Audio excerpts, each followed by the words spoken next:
What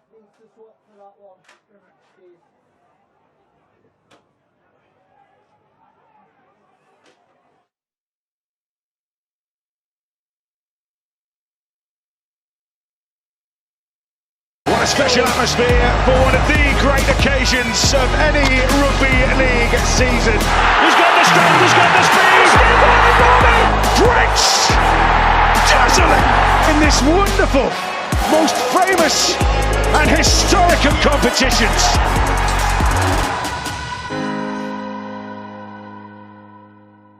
Well, good afternoon. Fantastic to have you with us for Game Day Live here on the Sportsman. Round 2 of the Betfred Challenge Cup brings us to Oldham as community side Waterhead take on Betfred Championship Rochdale Hornets. Alongside me for this one, John Keir. John, this is as kind of classic Betfred Challenge Cup as you could possibly get. There's a great sense around the ground already. It's fantastic, it really is. You know, I mean, you've got the glamour and the glitz of the final at Wembley in front of a massive crowd, and then you've got this at the very beginning where you've really got to roll your sleeves up and you've really got to put the hard yakka in, and I'm sure that's what both coaches will be saying to their players, because you know, Waterhead will be coming off a very good win last week against Siddle, when some were saying that was a bit of a shock, but Rochdale have started the season as well in the Championship, so both teams will be feeling confident, and it'll be absolutely fascinating to see what happens in this cold Oldham winter.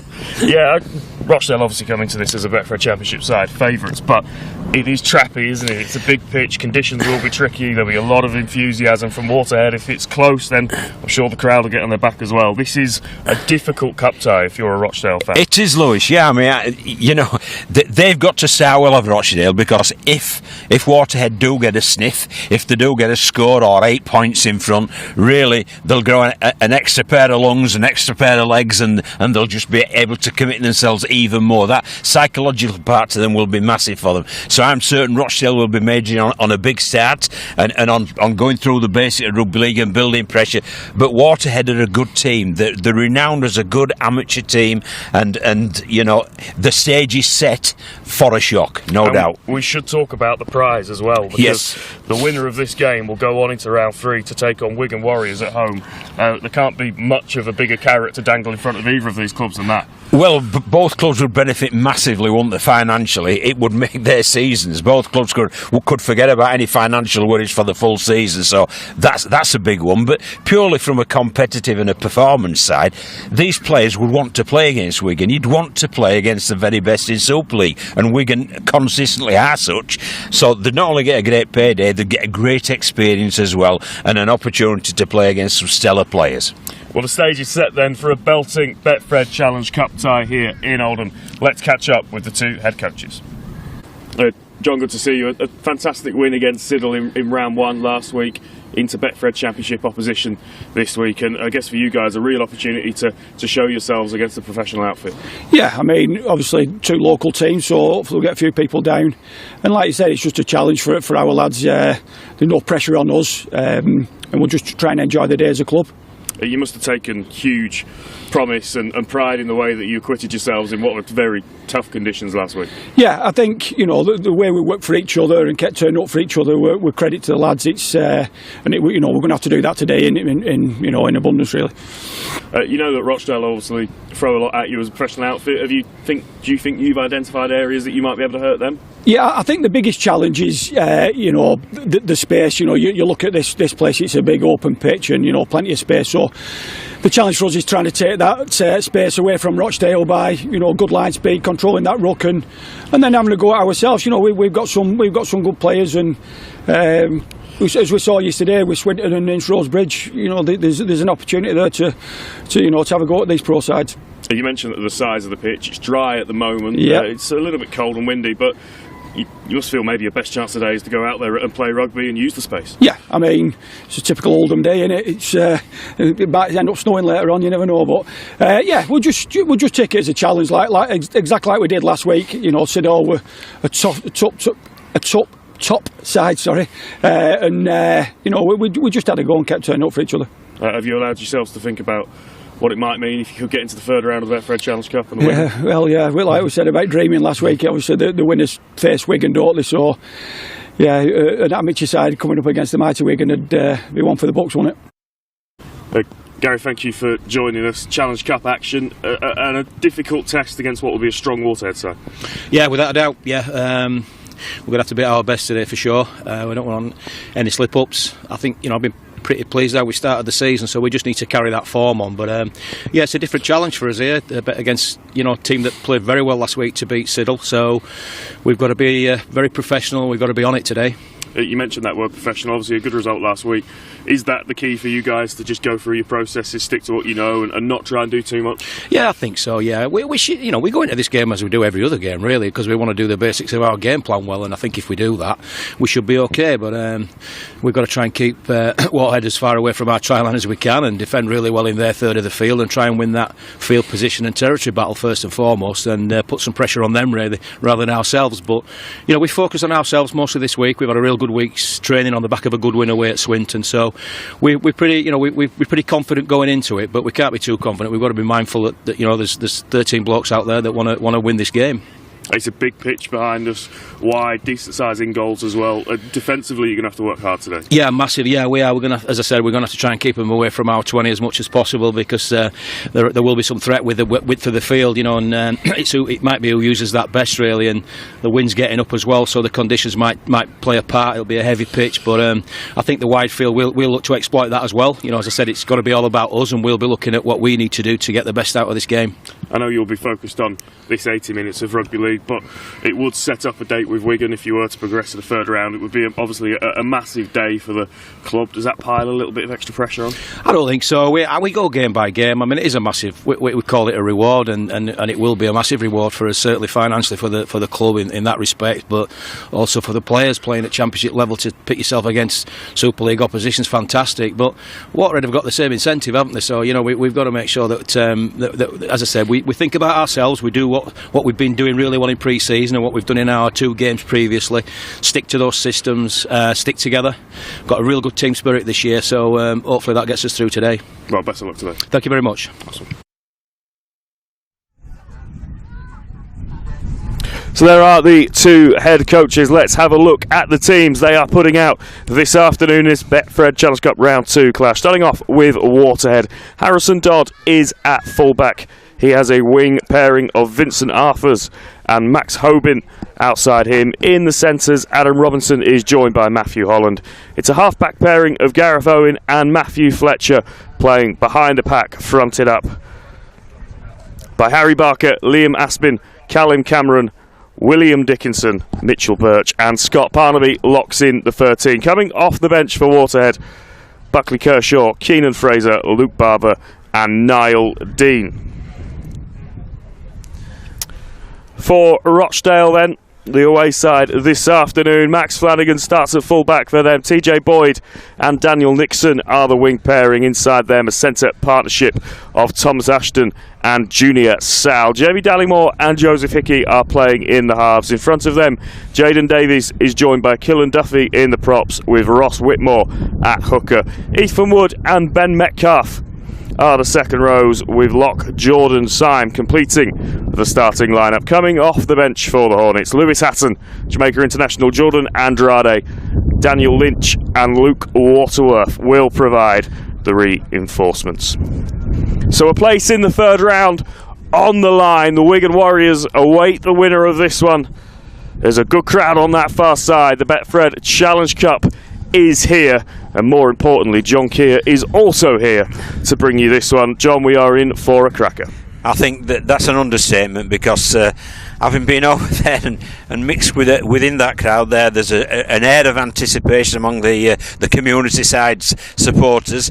They normally get a half decent following anyway at the original ground, but they come here to Oldham Rugby Union today. They followed them well. It was absolutely rammed at the far side, and the anticipation is through the roof. But Rochdale, they need to come here. They need to be very, very professional indeed, because the prize at stake, Lewis, is a great prize. The opportunity to play against a Wigan Warriors side that's steeped in the finest traditions of rugby league. It is a cliche, but it's a cliche because it has rung true for so many years. The magic of the Betfred Challenge Cup on full display here in Oldham. A local derby, a community club against the Betfred Championship side. and a coveted place in the third round against the Wigan Warriors, the prize. Two teams in the tunnel, ready to come out. That famous trophy in front of them. It's a long way to go until we find out who will be lifting that under the arch in June. Or May even this year, late May of course. But here in Oldham, it is all about Waterhead and the Rochdale Hornets, who take the field ahead of this round 2 Betfred Challenge Cup tie.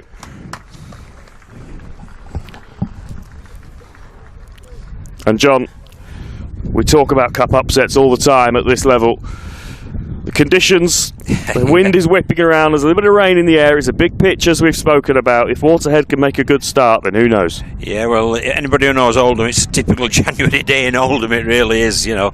The wind's blowing from, as we look at it, from right to left, and it's picking up all the time.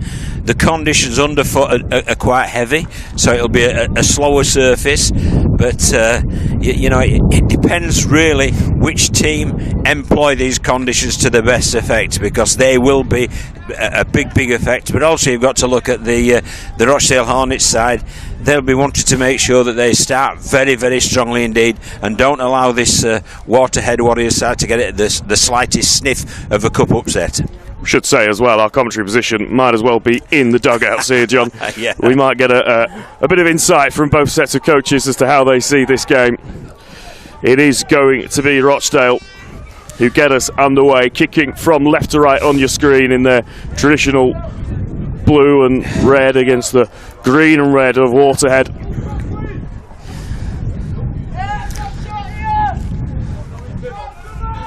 So here we go. Betfred Challenge Cup action. Live and exclusive here on the Sportsman. A place in the third round up for grabs, and we are underway. Waterhead will get first go with the football, and the first job for them, John, is to just get themselves away from their own try line. Yeah, I think it'll be quite a conservative set to start with, and they'll be looking to utilise this wind, which is directly behind the Waterhead side, and try and buy some field position as the set goes on. But some very good aggressive carries there from the Waterhead forward pack. So Waterhead up towards the 40. And they'll be pretty satisfied with how this first set has started.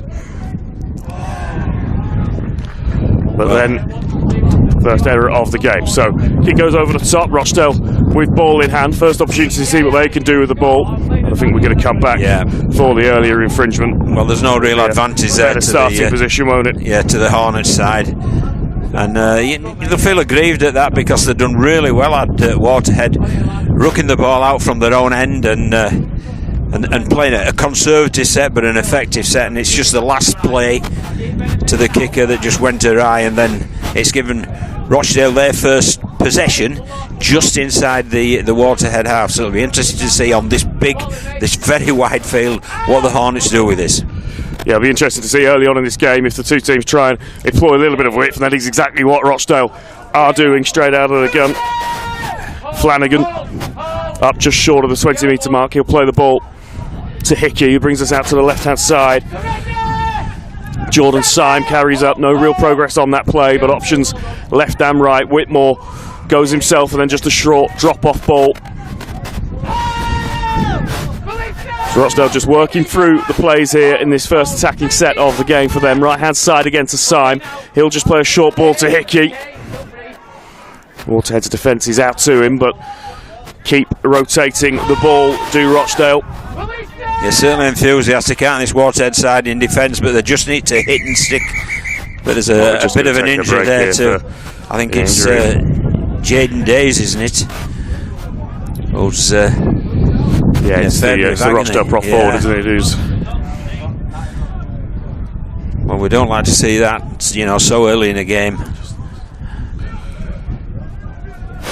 Yeah, you could have felt there was a bit of illegal play there from the back there, just the shouldering on the knee joint. Just a late change to bring you to the lineups.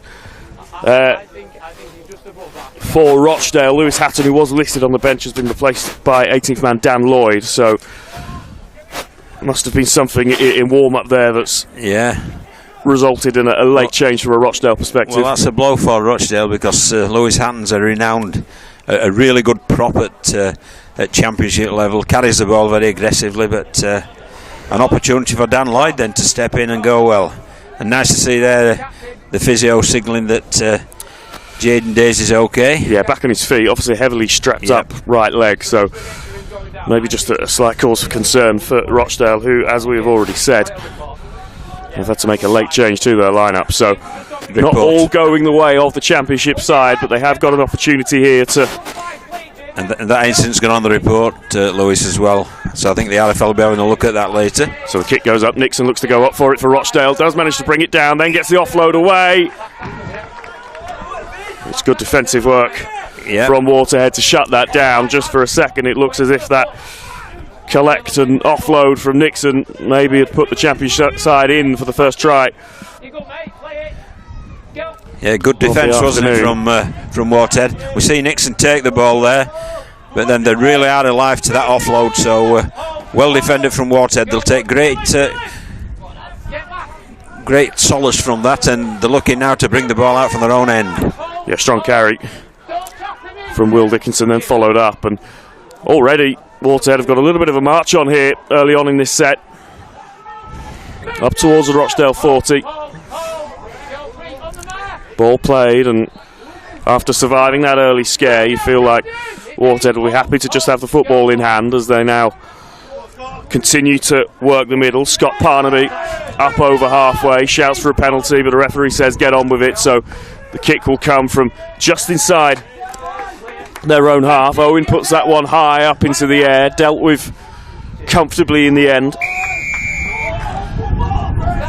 And then I think we're going to have a penalty as well for a high shot. So after all of that good work, Waterhead just undoing it some of it there, John. Yeah, Gareth Owen there, who's played a number of years in the professional game. He put the kick, but a little bit of ill discipline there, and Rochdale have taken full advantage of that with a good kick to touch. So once again they'll be starting what we call good ball, good attacking position, and it's Junior Sow to carry. So much experience, of course, Junior Sow, all those years in Super League. Started off with the Melbourne Storm, of course, before moving to the Salford Red Devils. Plenty of time playing at this level with Keighley as well. Now finds himself at Rochdale, and that kind of experience, John, at any level is so valuable. Very much so, and they've got great experience as well at halfback at Rochdale with Jamie Dallimore, who's been a big recruit, I feel, for them this season. So Rochdale just working the left-hand side, and that's the way they'll go again, just keeping it on the short side. Waterhead's defence wise to it on this occasion. Still tackles in hand, though, for the Hornets. Out they'll come to the right-hand side to Dallimore. Short ball.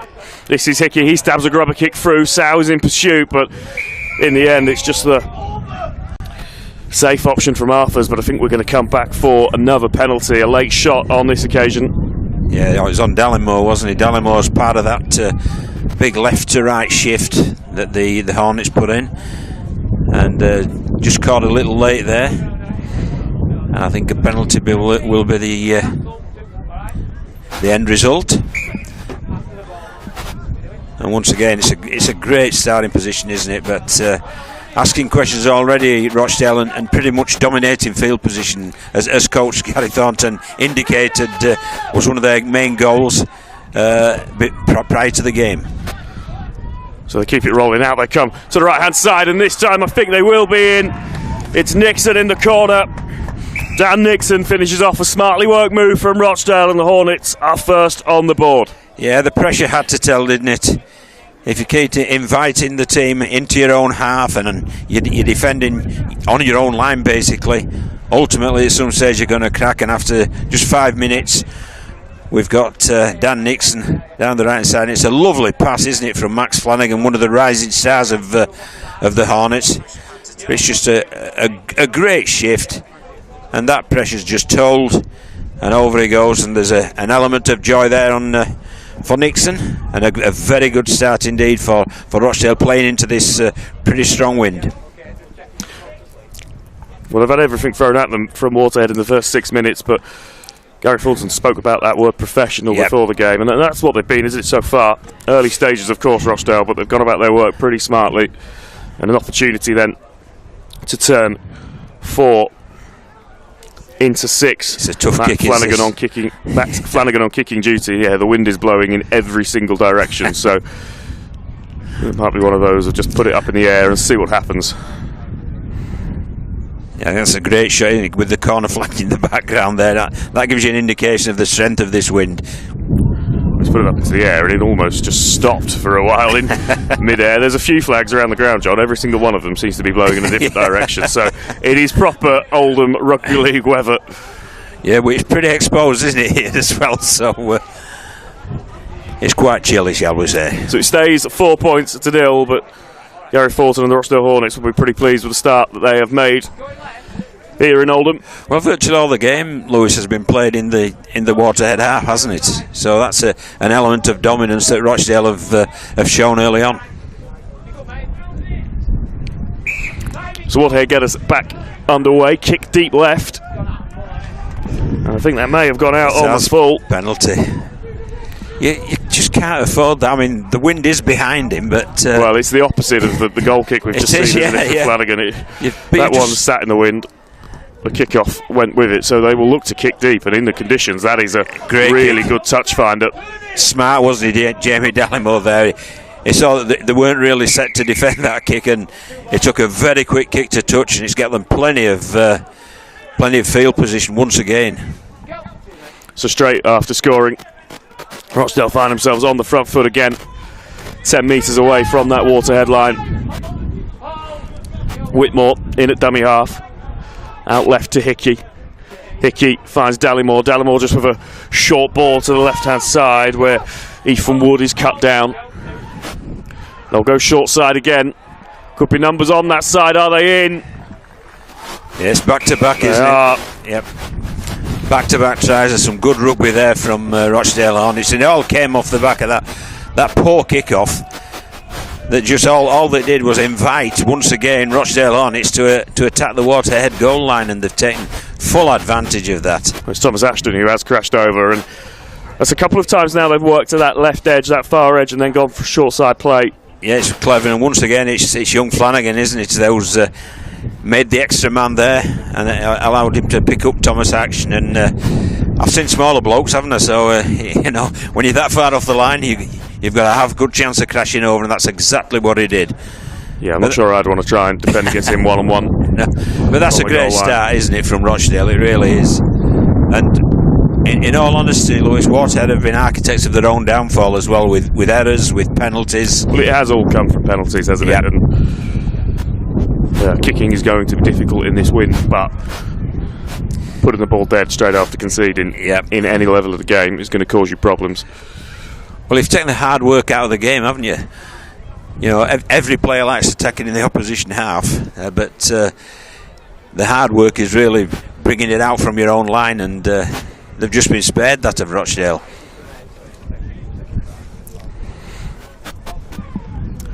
So Flanagan this time from the other edge, and that's a pretty good effort. That's an unbelievable effort in the circumstances. Matt Flanagan.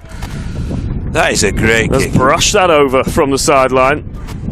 Had the wind in his favour on that occasion, but still not an easy job from. And look how smart that is. Yeah, it was Ross Whitmore, wasn't it, who just tied in the markers, and Flanagan had gone from open side to short side just to create the extra man, and then Ashton was the one to crash over and ground the ball, and he's made sure the ball hasn't gone out on the full this time, as Harrison Dodd. Well, he's kept it low, and that's actually worked out pretty well. From a Waterhead perspective, Nixon has to defuse it. Junior Sow is the next cab off the rank. Eventually he's stopped. The referee's just going to stop the game here. Yeah, referee Kevin Meyer. I don't know what he's looking for, Lewis, at this moment. Well, there's a physio on the pitch. Is there some blood, maybe? Yeah, it's the... I think it's Adam Robinson who's just receiving some treatment. And they've sat him back down, so potentially he's just got up from that tackle pretty groggily. And rightfully so. The medical staff taking their time. sitting him back down and making sure that he will be okay to continue before this cup tie goes any further. I think how he looked when he recovered his feet, Lewis, I think he'll be coming off for a head injury assessment. Just an aggressive carry. It was a bit of friendly fire. It was, yes. It was very much so. And player welfare is paramount, and the medical staff are out there, but I'm certain that they'll bring him to the side and just make sure he has a proper assessment.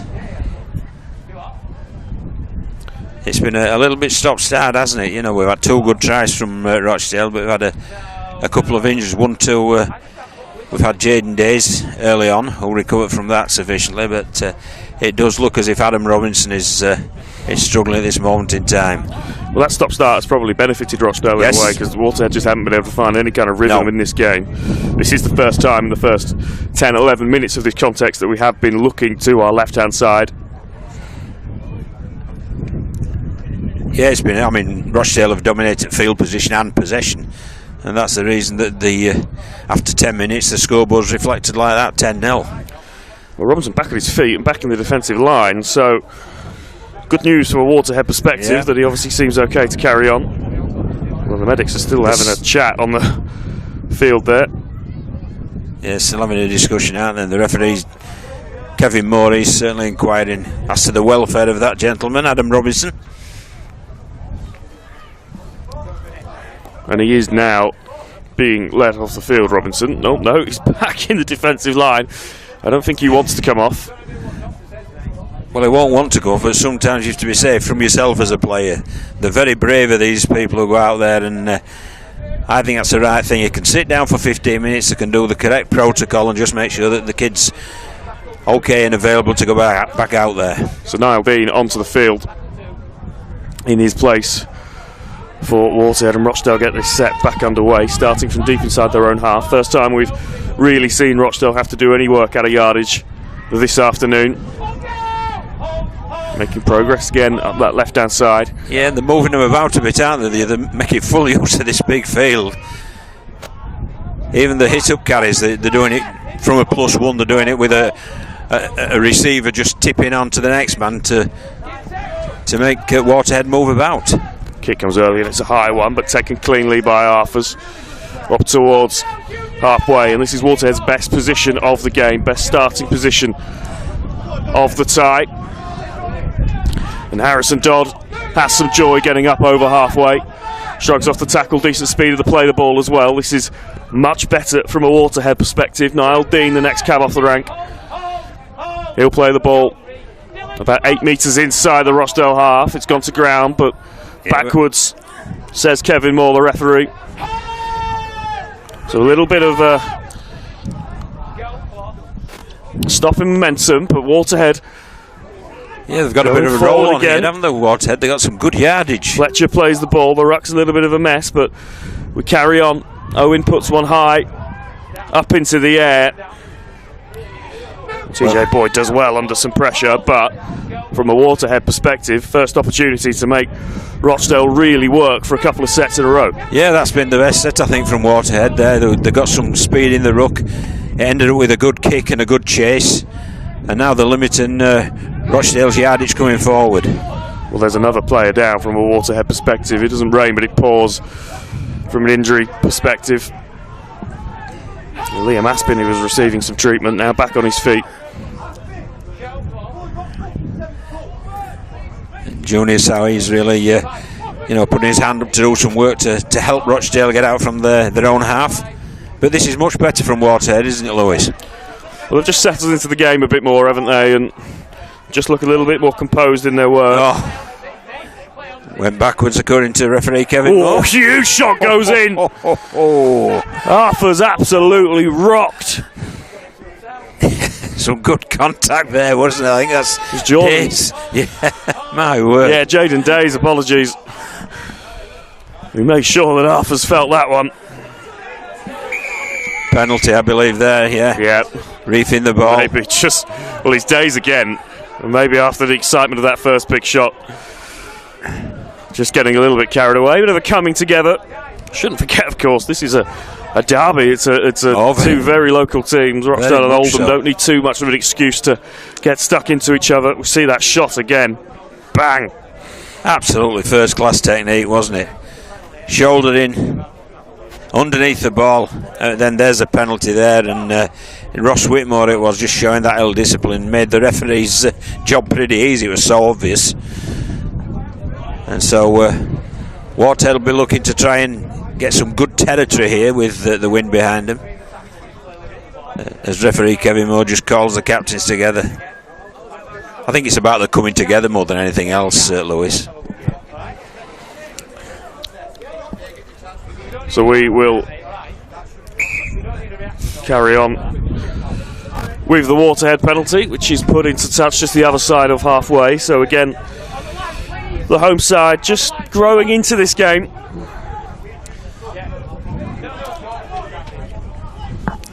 We'll see what they can do starting this set from inside the Rochdale half. Niall Dean with the carry.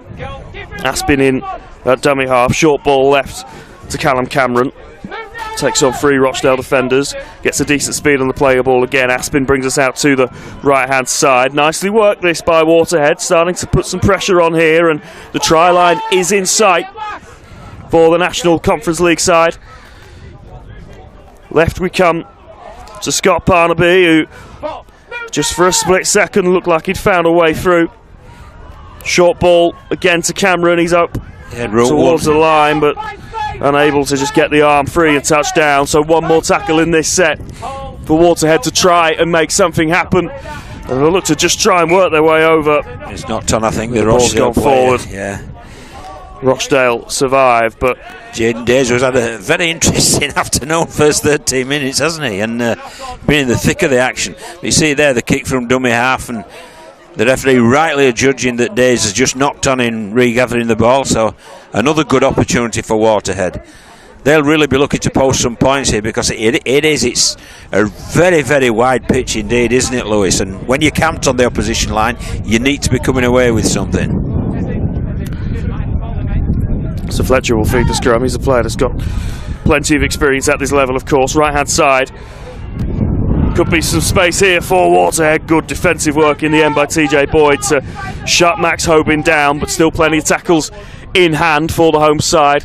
Out they'll come to the right. Ball over the top. They'll keep it moving to Cameron. He takes on 2-3 Rochdale defenders.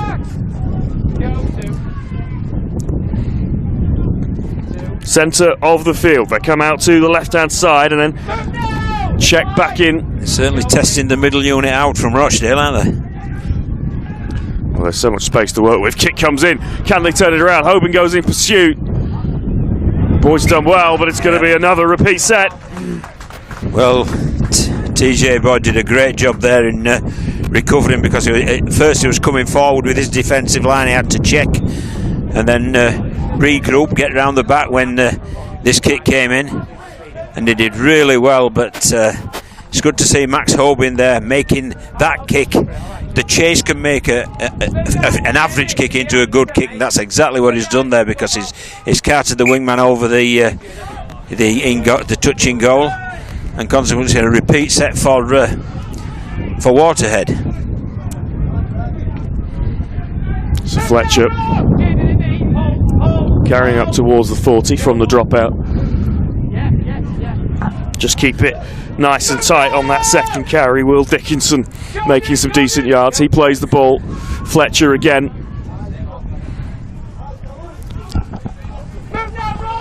And that try line looms into sight again for the home side. They'll come out right, looking for this right edge again. Harrison Dodd.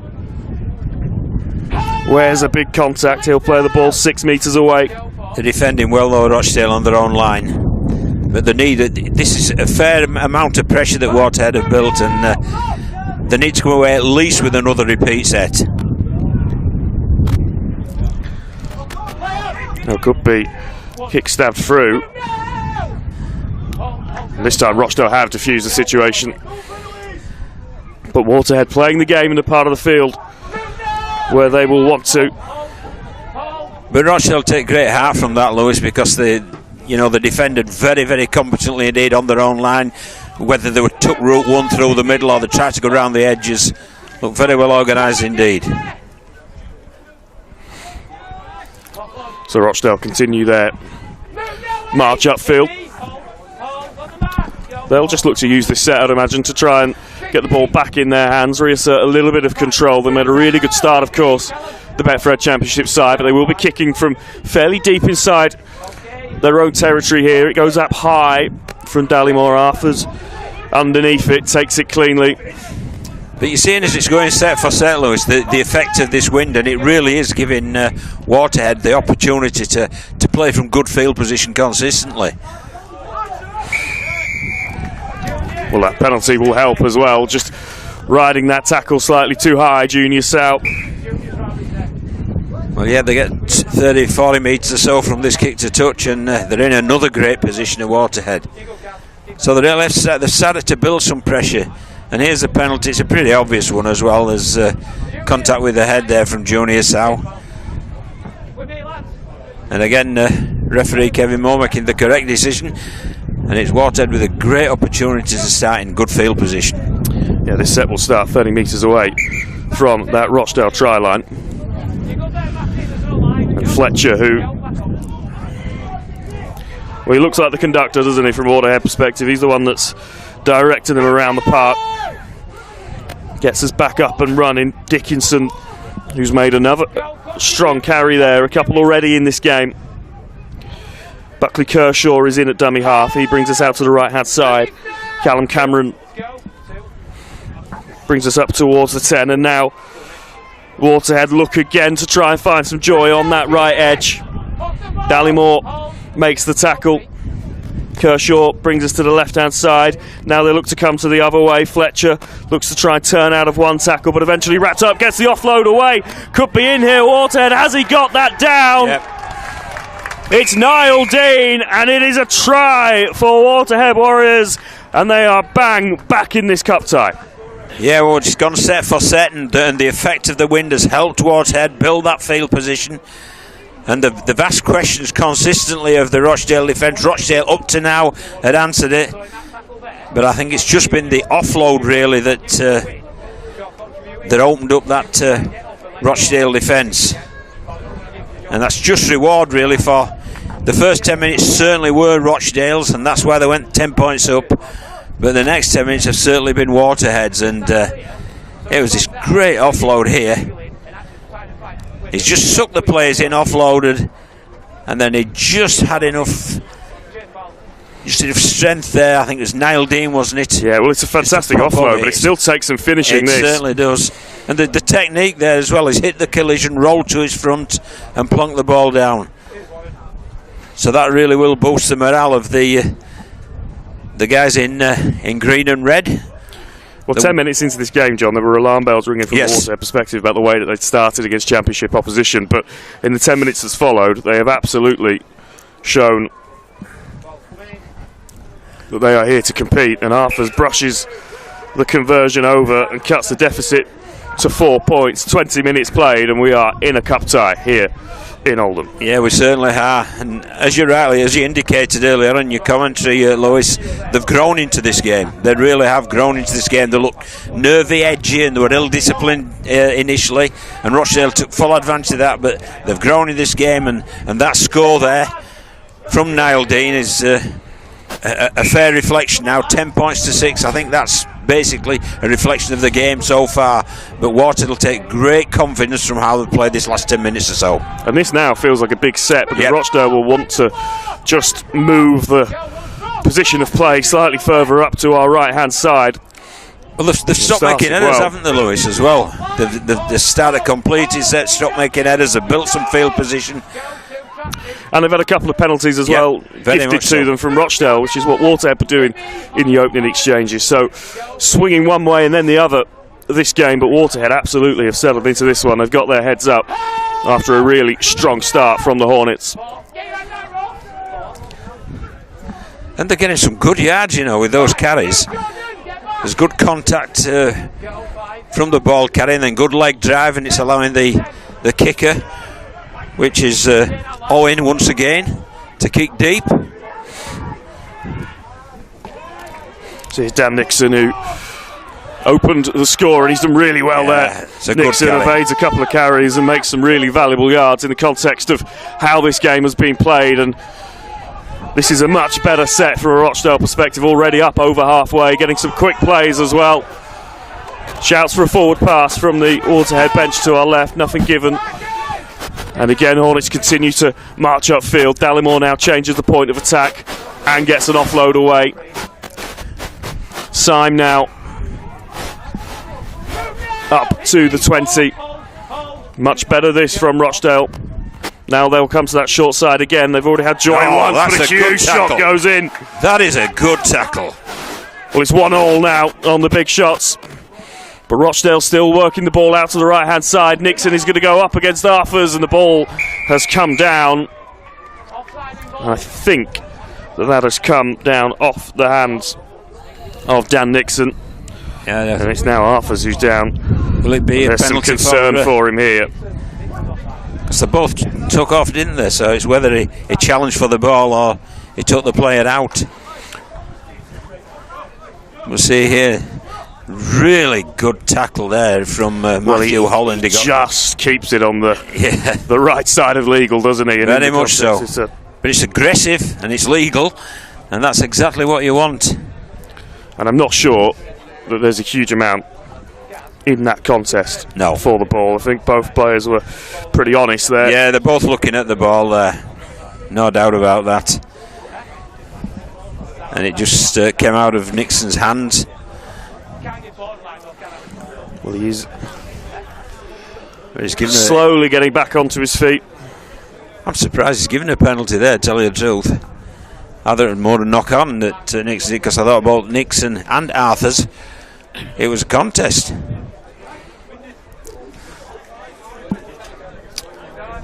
But such is that. Well, he's going to be a penalty, yeah. A penalty. Offside is given. Offside. Well, that does make offside. That does make sense now. Yes. Towards us, John. Just avoid that. Yep. Another decent kick made as well. So Waterhead able to just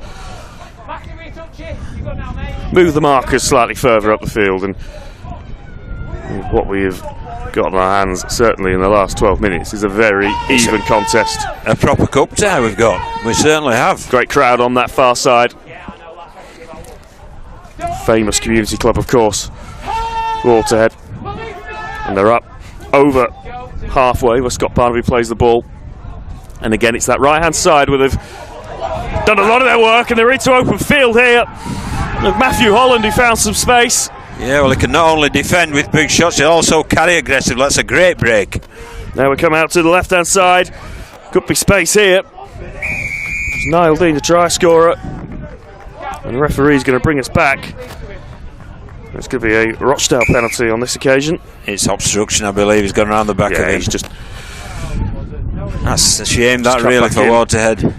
It's a great break, is it, from the centre, Holland. Comes back against the grain, comes back very aggressively. And that's where it allows him to make that bust. But then they see there, it's the... Will Dickinson, isn't it? Yeah, he's just gone through the line. He needs to get through without touching a player and get through on the inside shoulder, and then there's no issue. But there was there. Took a Rochdale defender out, so it's Rochdale penalty.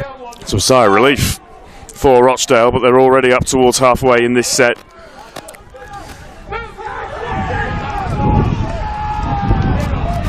Well, now the referees wave this back to 0. It was a right mess, but Rochdale are capitalising with Hickey through. He's got support, loses his feet. Harrison Dodd does well at full-back. And now we're going to come back all the way for a penalty, by the looks of it. Yeah, stopping seems the like clock. One of those 4 or 5 things seem to happen at once there, John. But yeah, very much so.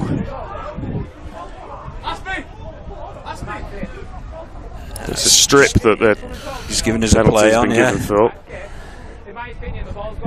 And there was the half chance then that Hickey got through, but the fullback did really well there, Harrison Dodd, saying, keeping his composure and diffusing the situation.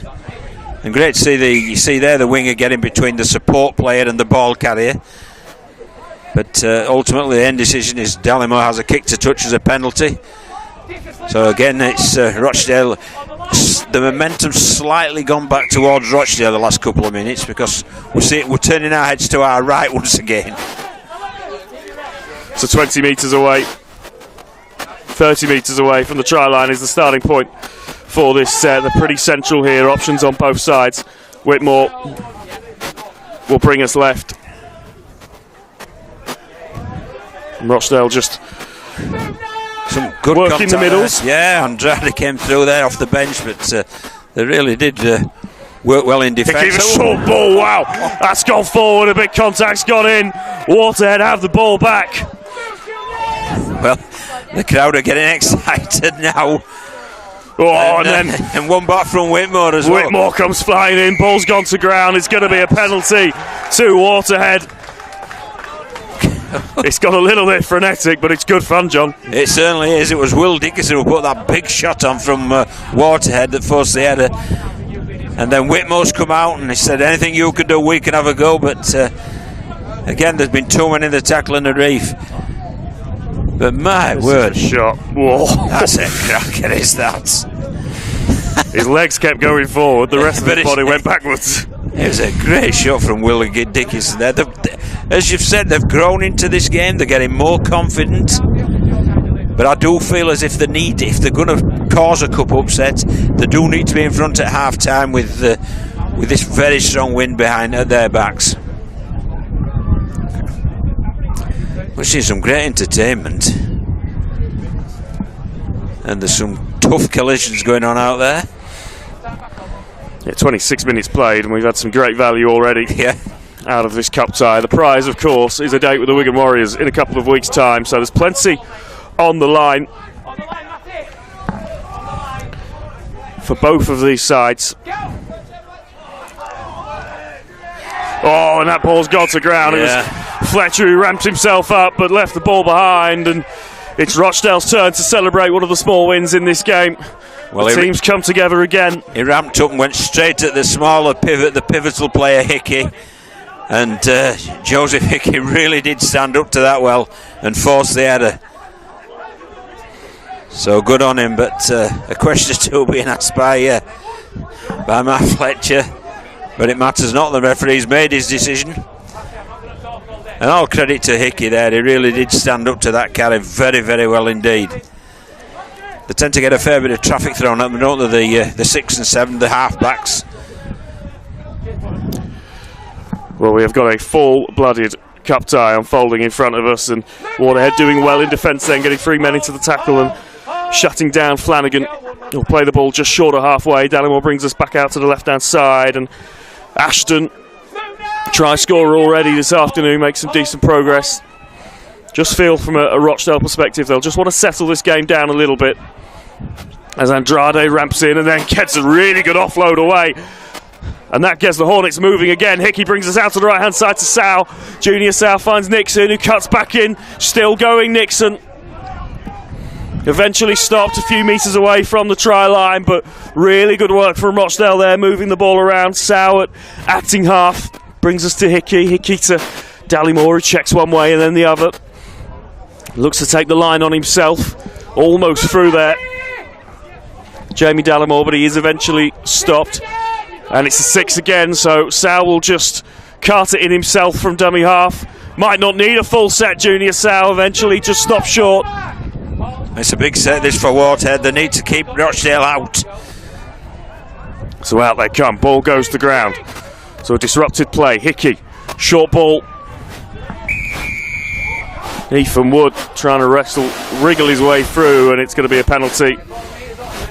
Yeah, well, this will be very difficult to defend once again, because I think there's 3 sets on the bounce that Rochdale. They had 1 set, then they got a set restart with interference at the ruck.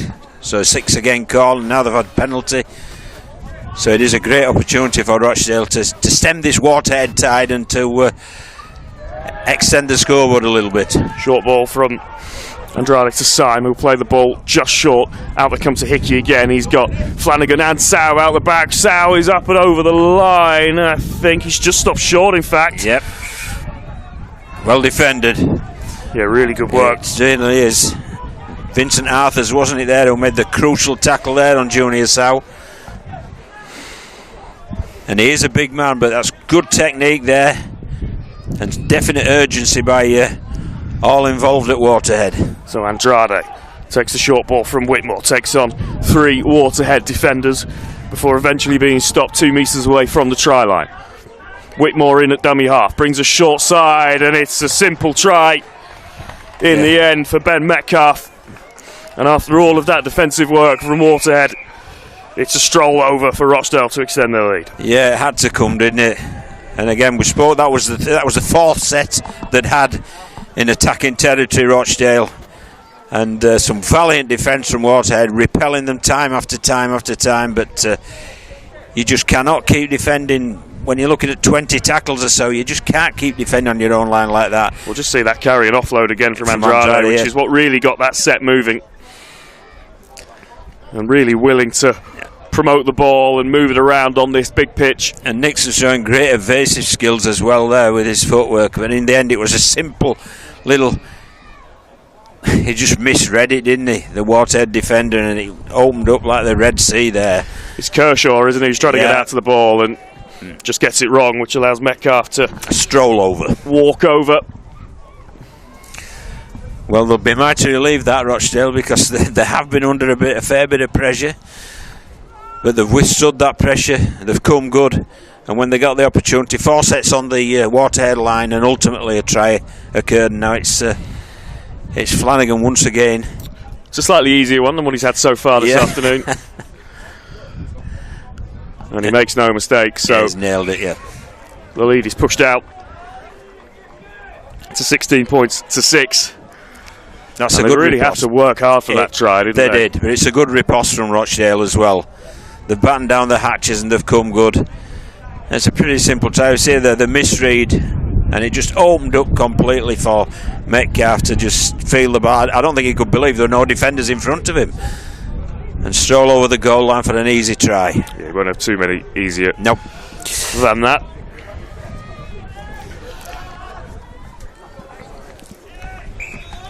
And a big 8 or so minutes this feels like now from a Waterhead perspective to stay in this cup tie up to half time and hit back if they can. I'll tell you, Andrade has had a real impact, hasn't he? Certainly has, yes. Plenty of experience, a Jamaican international. Ramping in to the Waterhead line there. And just as the game as well was getting a little bit fragmented, as Rochdale are away on the left-hand side again. Still going, Flanagan could be through a gap. Flanagan racing away to score. Rochdale go from deep, and that is a really well-worked try from the Hornets. That's the try of the match up to now. And a similar pattern to early on. One try follows another. Absolutely first class that from Rochdale. Both times they've scored, they've gone back to back both times, and that is a heck of a try from finished by Max Flanagan. There was loads of good work there in the build-up, and it was all came off the back of that Andrade carry, with his scattering defenders left, right and centre. And then from that, we've got some good play down the left-hand side. What a lovely flick out of the back there. TJ Boyd. And then this kid's got some pace, hasn't he, Max Flanagan? And through he goes, leaving the Waterhead defenders in his wake. Absolute quality pass, that one. And then great composure there just to look for his support player, and his support player arrived in the form of Flanagan, and over he goes under the stick. That's a great try. Try the match up to now, Lewis, no doubt. And that really does knock the wind out of a Waterhead, from a Waterhead perspective, doesn't it? Yeah, well, they'd worked so hard. They've gone 10-0 down. They've worked so hard to get back to 10-6, and now they've hit them with a double sucker punch of the Hornets. And it's gone down 22-6, so it seems a long way back from that. And he gave himself a nice, easy conversion as well. Flanagan, which he brushes over. I was just about to say before that try, John, that as this game was getting slightly fragmented and a little bit frenetic, that I thought in the middle of it all, Dallymore for Rochdale has done a really good job of just directing traffic. And, I would agree. And just smoothing things out a little bit for the championship side. Very much so. And his kicking games, despite this wind, his kicking games have been very good as well. And they've learned a lesson. We'll have to do a little bit of football work there as well, then, just to stop that. But Waterhead learned a lesson. They didn't kick it to Andrada this time. No. We'll kick it to the other side.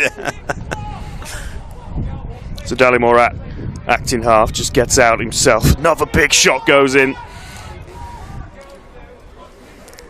They're not going to go out with a whimper here, Waterhead, that's for sure. Still full-blooded in this tie. Still time to turn this around, of course, as Rochdale work it out to the right-hand side. It just looks like they've regained an element of composure. Yeah, Gary Thornton spoke, didn't he, in the build-up, Lewis, about Rochdale being professional, and I think that you can certainly say that. They've approached this game with a great level of professionalism, and that's the reason. They've certainly respected their opposition. And 35 minutes gone and the 22 points to 6, and once again it's Dallimore with that long kick. And Arthurs does well, taking that over his shoulder, and then rides another big contact. He's worn a few already this afternoon.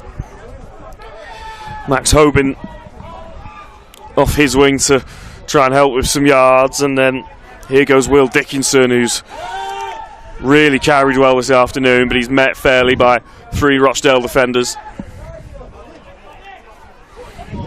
Waterhead up over halfway, so a decent exit set from them here. Callum Cameron carries well, pokes his head through the line.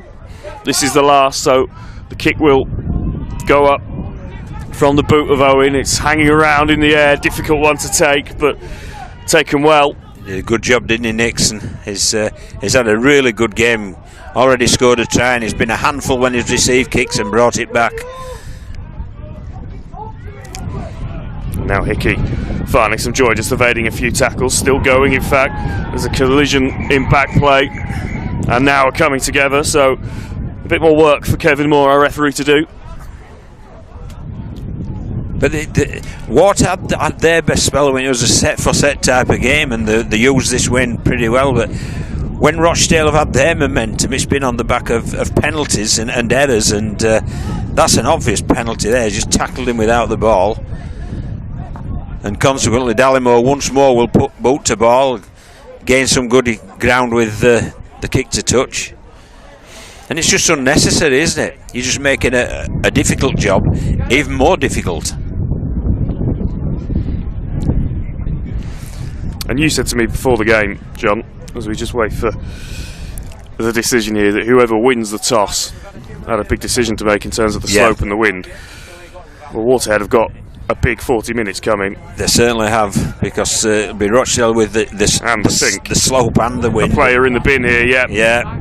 Well, he had to do it. I mean, Gareth Owen shouldn't. He's got plenty of experience at the professional level as well as at the amateur level. So Waterhead just masters of their own downfall in the last 5 or 10 minutes.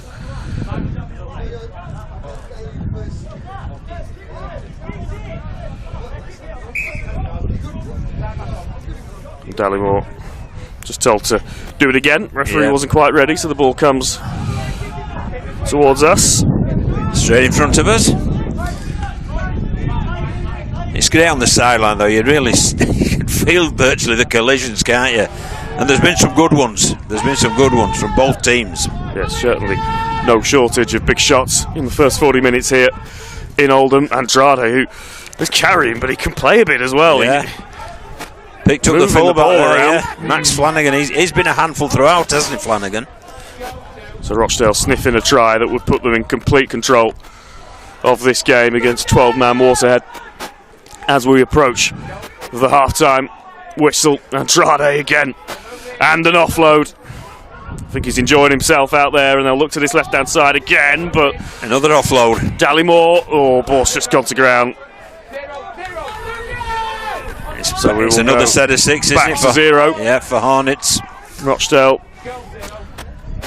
Big thing for them here will be to not try and rush this, although they have moved it well to the right-hand side quickly. Flanagan out to Nixon, who does well in the end to keep inside the field of play. Well, it was good scramble defence, and it's going to be a penalty. Yeah, I think the referee called hell, didn't he? And they continued dragging him over the sideline. So again, it's 3 sets in a row. they're just compounding the penalties and the errors, and it's making it really difficult for them to keep this Rochdale side out. So another repeat set for the Hornets right on that Waterhead line. Waterworth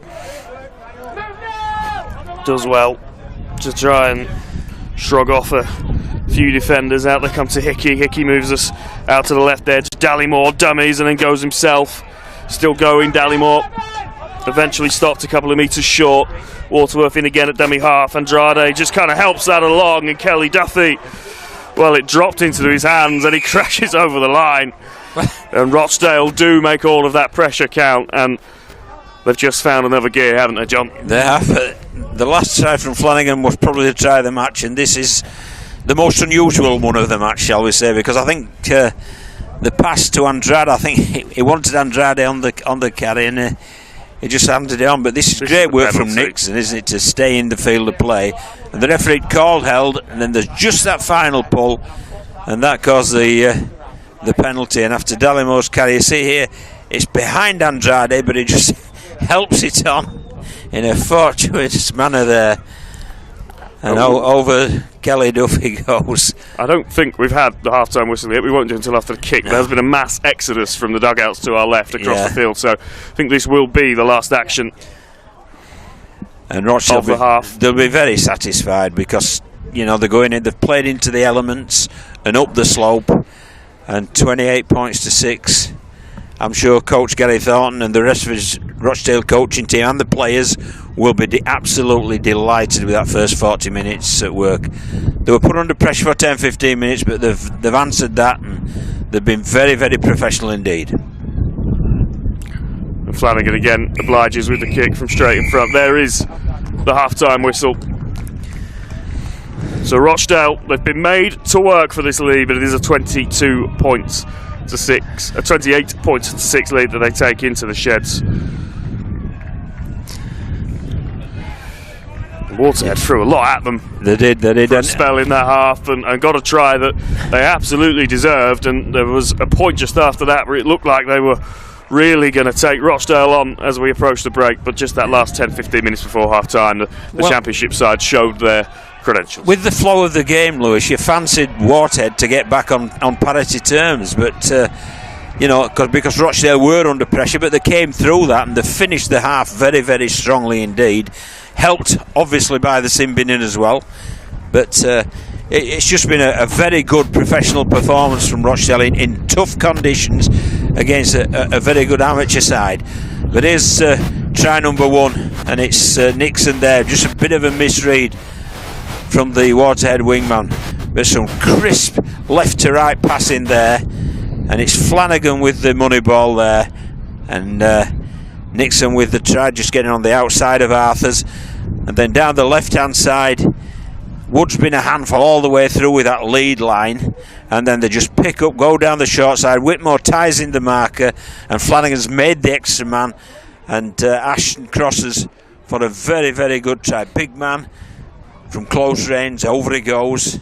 And at this point in the game, it looks as if Rochdale were going to steamroll Waterhead. What we got was a real response from the community side. It was, yeah. I mean, they built a fair bit of pressure, and then they came up with that great offload, and that was a fine try from Niall Dean. But it's the offload, really, because he sucked 3 players in before he dumps the ball out of the back, and then it still took some finishing, but it's a great finish from Dean. And then Dallimore became more and more influential as the half went on, and they released Nixon once again, who's been a handful throughout this first half, shrugging players off. And then ultimately 4 sets they'd had on the bounce, and just too much, a misread in defence, and Metcalf gleefully strolls over for a telling try. And then we come up with the try of the match, and it's Boyd who really came up with a lovely piece of play there, TJ Boyd. Just watch this. Out the back door there, lovely skill. As he was losing his feet as well, that was not easy. So. And then great composure there, just to carry the ball in, look for support, and the support on the inside came from the fullback Flanagan, who's had a fine first half. But just look at this offload here. It's an absolute cracker from TJ Boyd, and the composure there for a great finish. That's without a doubt the try of the game up to now. and it gave an element of comfort to the Rochdale Hornets side. Before at the very end, they're looking to get Andrade over. He overruns the ball or the passes behind him, whichever way. That's the 2 players involved. What happened there? But it just got hands on. Almost fortuitously into the hand. Was surprised, Kelly, isn't he, Kelly Duffy, found the ball in his hand. Well, he got the ball in his hand. He thought, was the defender in front of me? And there was none, and he crashed over. And consequently, the result is 28 points to 6 in a very good half of rugby league from the semi-professional side, Rochdale Hornets. Yeah, a really enjoyable cup tie here in Oldham. It is the Rochdale Hornets who take a 28 points to 6 lead into the break. Waterhead will start the second half as well, down to 12 men. So a big period for them. Stay with us, we'll be back very shortly with the second half from this Betfred Challenge Cup round 2 time.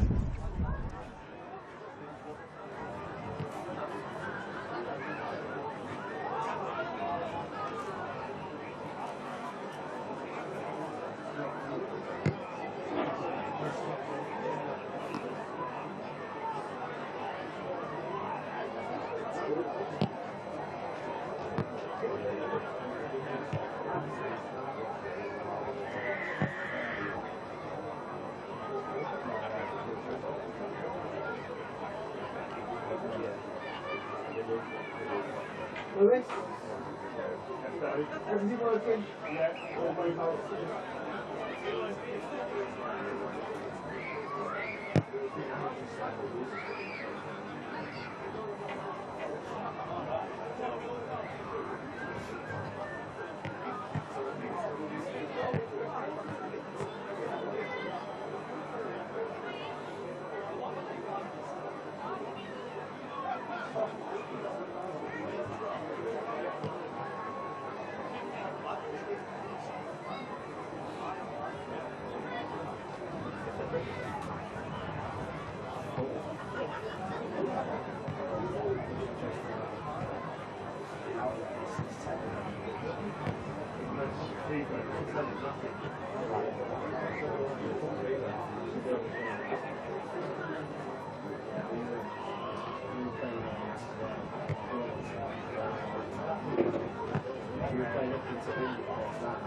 John?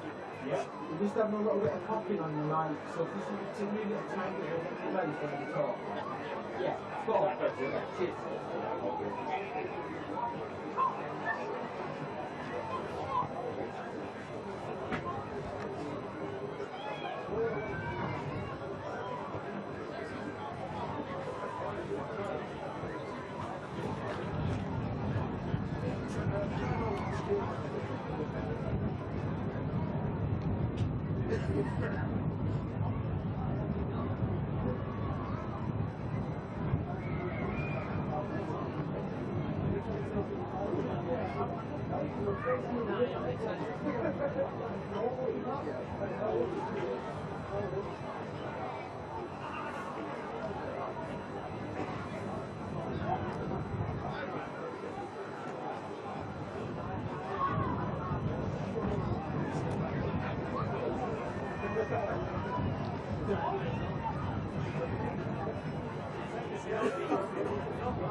Can you stick his headset on for a second?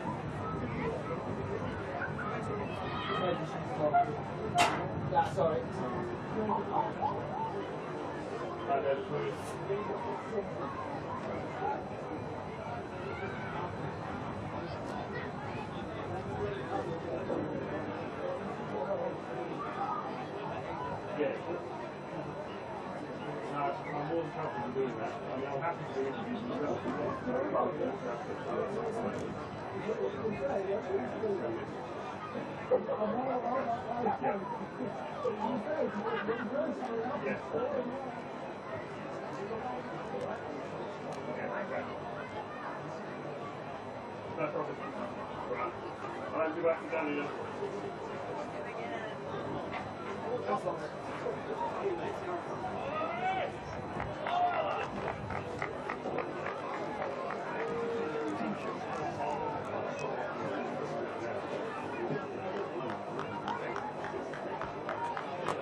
So welcome back to Oldham Rugby Union Club for this Betfred Challenge Cup tie between Waterhead Warriors and the Rochdale Hornets. It is, as we come out for the second half, the Hornets who lead 28 points to 6 against the National Conference outfit. John Keir alongside me, and Waterhead may feel that that deficit doesn't quite reflect how good they were for spells of that game, but this hits montage will tell you exactly the kind of cup tie we've had. Well, there has been some big hits, there's no doubt about that. Two very committed sides there, and some have forced errors. And it hasn't just been one side that's been doing the big hits, it's both teams. And they've really been bending the back, hitting with the shoulder and showing good technique.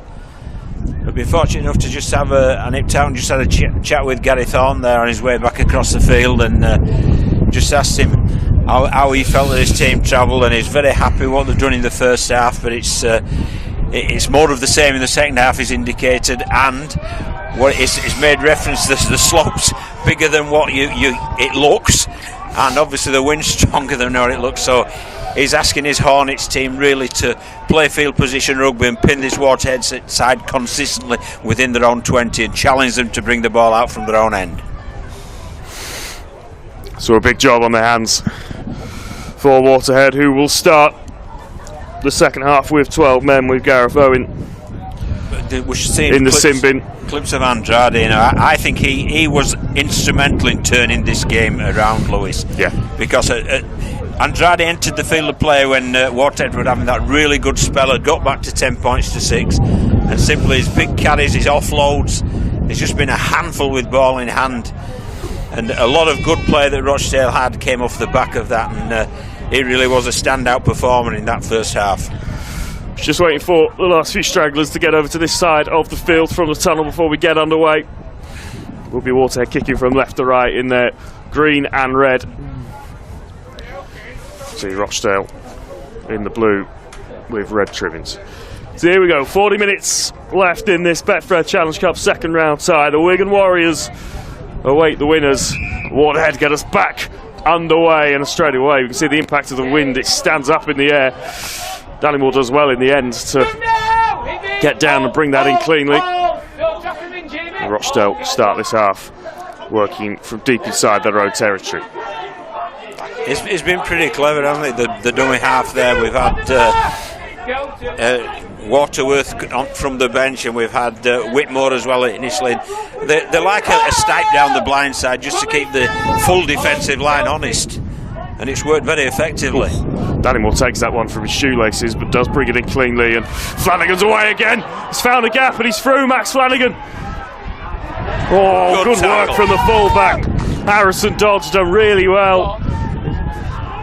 He went for the dummy rather than the pass. Maybe he should have kept the ball moving, but Rochdale still on the attack. That ball's gone to ground, so Waterhead back in possession and now look to strike from deep themselves. Well done, Waterhead. Foot in touch. Yeah, but it's well done, is that? On. Because that was superb play, left to right shift through the pivots, and it released Flanagan, and it looked all on a scorer. You know, some lovely play here. Dallymore first of all, and then Hickey, and then through Flanagan goes. He has got pace, and he really fancies himself. But what a good tackle that was from Harrison Dodd. You know, a lot of fullbacks we talk about their attacking play. Well, still the job is when there's a bust, you have to clean it up, and then they regrouped once more. Did Waterhead to prevent a score off the next play. So that's real good play from them. It shows great heart and resilience. He's got to turn a face, hasn't he? Flanagan, we've certainly seen has. that. Yeah, looks very dangerous. A good young player, Lewis. A good young player. So Fletcher feeds the scrum and then moves us out to the left-hand side. Waterhead will probably just want to get through this period where they're down to 12 men intact, work their way upfield. Keenan Fraser with a strong carry, still going. Eventually is stopped, and Waterhead will continue to try and just work it through the middle up against the slope in this second half. Kershaw now brings us to the left-hand side of the tram lines, just short of halfway. Kershaw again. This is Fletcher, brings us out to Scott Parnaby, who finishes the set with a really strong carry. So up into Rochdale real estate, they'll be kicking from just the other side off halfway, and that ball gets caught in the wind, comes back down on the Waterhead side, but this is still the last. So Harrison Dodd will put another kick in, which Junior Sal does well to bring in. I think that indicates how well Dallymore kicked in the first half, Lewis, because it really is difficult kicking. Another big hit goes left to right. It's a great shot, isn't it? But it really is difficult kicking left to right, and as with a bit of kick pressure there, so it will make it even more difficult as the half progresses, because the wind is still getting up. It's getting worse by the minute. So Rochdale on the front foot again. Dallymore stabs the kick through. Harrison Dodd does well. He's had a good pressure game from TJ Boyd. He's been tidy, hasn't he? He's had a good game. Did really well to shut down that Flanagan break a few minutes ago. He's done it a couple of times, hasn't he? You know, made the one-on-one tackle. But Waterhead again with the job of looking up and seeing the full length of the field in front of them, trying to work it away from their own try line. Well, that's exactly. Arthur's off his wing with a strong carry. As Gary Thornton indicated after half-time, that was their plan. They were just going to make them repeatedly bring the ball from their own end up this slope. It's not a bad set though from Waterhead perspective. They will be kicking from inside their own half, and that is a disappointing end to the set from a Waterhead perspective, as Fletcher's kick goes out on the full, and after some good work getting themselves out of trouble, they find themselves defending again. It just indicates, Lewis, what we just said a couple of minutes ago, how well Dallymore did in the first half. His kicking game in the first half was, you wouldn't have believed the wind was as strong as it was with how well he put his boot through the ball. So Ashton carries up towards the 30. Waterworth out to Dallymore. Waterworth in again, a dummy half. Dallimore brings us to the right hand side. Here's Hickey, who rides a shot from Will Dickinson. Yes, he's been very physical, hasn't he, Dickinson, throughout this game, both with and without the ball. And perhaps a little too physical there. Coming together here. Yeah. Big smile on his face as he stands up to 3 or 4 Rochdale players. Will Dickinson. Well, he's certainly enjoyed himself this afternoon, hasn't he? He'll have a story or two to tell about his game in the Challenge Cup against the professionals. So here's Andrade, another smart little ball back on the inside from the Rochdale middle. Now they'll come out to left. Dallimore. They love that play, don't they? Dallimore, that short pass to Ethan Wood on the lead line. And there's a try. And it's Andrade who gets what he's deserved. He's been a real difference maker for Rochdale since coming onto the field. And he crashes over from short range to get 4 points of his own, and Rochdale push that lead further out into the distance. Yeah, and I think the half-time tactics bang on, making Waterhead bring it out from their own half, and the kicking game hadn't been best. They kicked it out on the full, gave Rochdale field position. That play that Dallimore loves, hitting Wood on a lead line. And once he's got that lead, you can see the defence is scattered there because Wood's carried so strongly. So he carries into collision, he leaves the player on the floor, so the defensive line can't get set. As it's not set, the dummy half picks up, gives it to the big fella, twists and turn, and over he goes for a really good try. And one that, in all honesty, Andrade's deserved, because he's been, as you've indicated, Lewis, a real difference maker. So Flanagan with a kick from relatively central position. Should say as well from Waterhead, their season doesn't start until March, John. Yeah. They won't be too far into their pre-season campaign, if you like.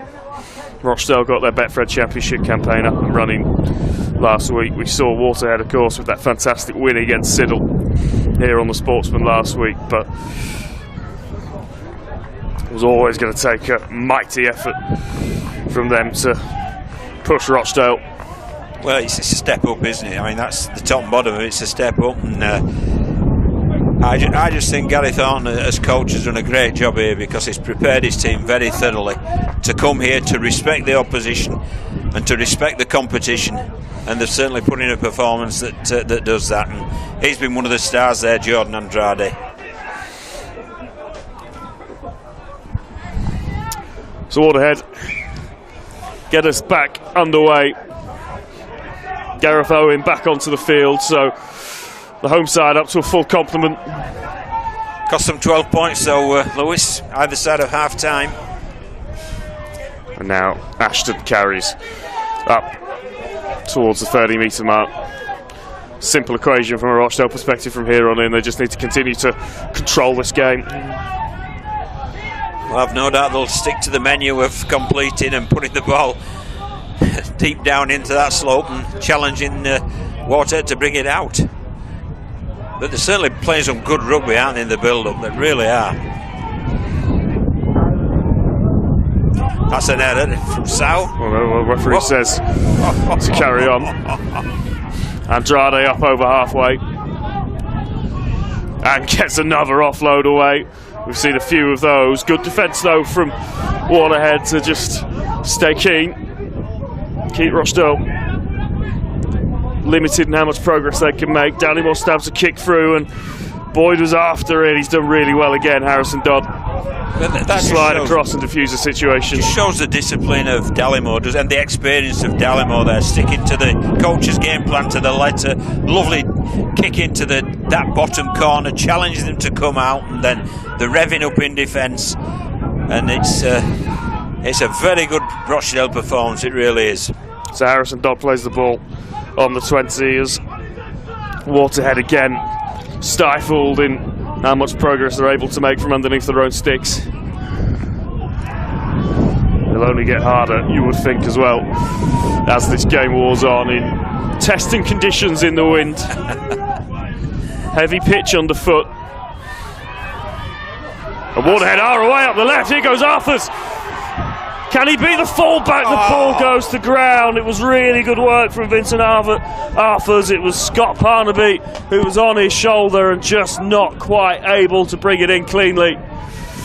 Well, and the chance goes begging. Yeah, you don't get what you deserve. That was a lovely break, wasn't it, down that left-hand side, and just a bit better execution at the end would have resulted in 4 points for Waterhead, but Rochdale has since regrouped, and now normal service has been resumed. So Rochdale again marching upfield. Here's Dallimore. Up over the 40. Rochdale come. Waterworth in at dummy half. Brings us to the right hand side. It's a bit messy, but Junior Sal is able to tidy things up. Bumps off one tackle. Still going, Junior Sal. Bumps off another one. Eventually is stopped just short of the 40 and the penalty to boot as well. So again, when they've needed to keep their discipline, Waterhead just struggling to stay composed. It's so difficult when you're defending for 3-4 tackles and having to work hard to do that, and then you just come up with a penalty, and you've all got it to do all again. The most tiring thing you can do on a rugby league field is defend repeat set after repeat set.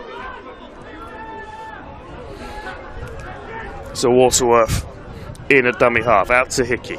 Hickey, short ball.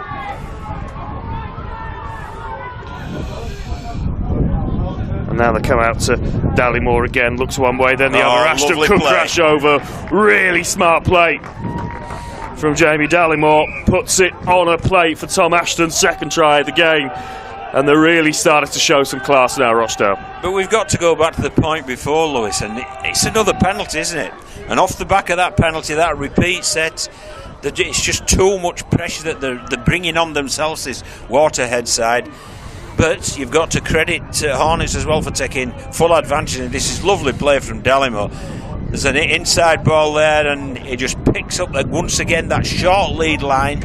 But this time it's not Ethan Wood, his normal recipient. It's Thomas Ashton who just gets that ball on that lead line, and is just too big and too strong for the Waterhead defenders. Real quality play from Dallimore. Yeah, good centre play from Ashton to anticipate it as well and be on the shoulder. Yes, his line was superb. A bounce line, he went to the outside then, so there's all little details that are showing up really well for Gary Thornton, and I'm sure he'll be delighted with what he's seen this first 52 minutes. Well, the Betfred Championship campaign got off to a flyer with win against Swinton last weekend, and he can take real heart again from this performance as Max Flanagan, who's kicked really well today. Yes, it's just in tough conditions, and again he adds 2 points, so it moves into a 40 points to 6 lead for Rochdale. There's been some standout performers, hasn't there? This is a lovely try, and it's Dallimore's sleight of hand, and as you say, the lines have run as well, with people either dropping under him or lead line on the outside. And it's just quality play, and 40 points to 6, and unfortunately, Lewis, you can just see it getting worse for the Oldham Community Club. Well, it's a strong crowd here, and it doesn't look like they're going to see the cup upset that they came for, but there's no doubt that it's been a really good day for Waterhead as a club in terms of the amount of people through the gate. And it'll be a good day for Rochdale in the next round as well. Yeah, fantastic opportunity to take on Wigan. You know, those kind of cup ties that we all grew up watching in the Betfred Challenge Cup, one of the things that makes it so special. And another penalty. It's just unnecessary. I mean, that messing about at the ruck there. My word. So Dallimore boots the ball from the penalty, brings them into the Waterhead half, but that's a big learning curve, isn't it, for Waterhead, for when their season starts in March in the National Conference, is they need to make sure their discipline is spot on, because the further up the ladder you go with the standard of play, the better your discipline has got to be with regard to following the game plan, but also staying within the rules of the game. So Rochdale moved us out to left-hand side. Wood stopped 20 metres away from the try line. It just feels maybe that the game's being played at a click quicker than Waterhead are perhaps used to, and they may be struggling to deal with that from a composure perspective, as Hickey does really well and then gets the offload. Sal looks to put Nixon in a corner. That could be a fantastic finish if he scored that, and he has. That is a wonderful bit of finishing from Dan Nixon on that right hand side to get the arm out, get the legs in the air, beat the sideline, and add 4 more points to the tally for Rochdale. Yeah, well, they love the back-to-back tries, don't they, Rochdale? They score one earlier through Ashton, and then they get the ball, and then they get the penalty from the penalty. They've got good field position, and there's Hickey, who's been a handful all day, makes the break there, the pivot, and then Sow just gives it to Nixon, and my word, hasn't he played well on the wing there? And that's a superb finish there from Dan Nixon over in the far side, the far corner. And another very good try in very difficult conditions. That's a great finish. That's a finish for the cameras. That's someone that knows they're on TV. Fantastic bit of finishing from Dan Nixon as Rochdale continue to push ahead here.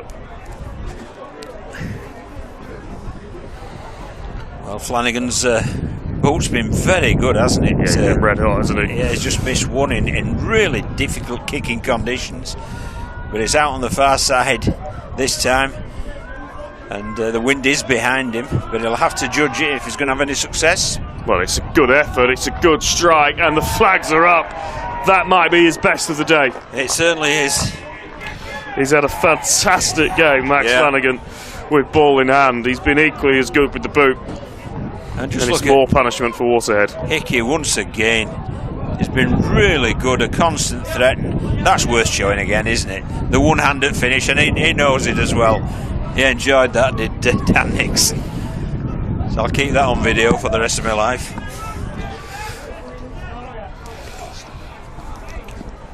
So Waterhead get us back underway, and they need to try and not let the heads drop too much here, the community team. They've had a real good go at Rochdale, had a brilliant performance against Siddle last week to reach this stage. But it looks like their road in the Betfred Challenge Cup has come to an abrupt end. They love that little look down the short side, don't they? They've done it a lot, haven't they? Yeah, they have. It's been a real point of attack for them, and they've had some real joy with it as they come up over halfway.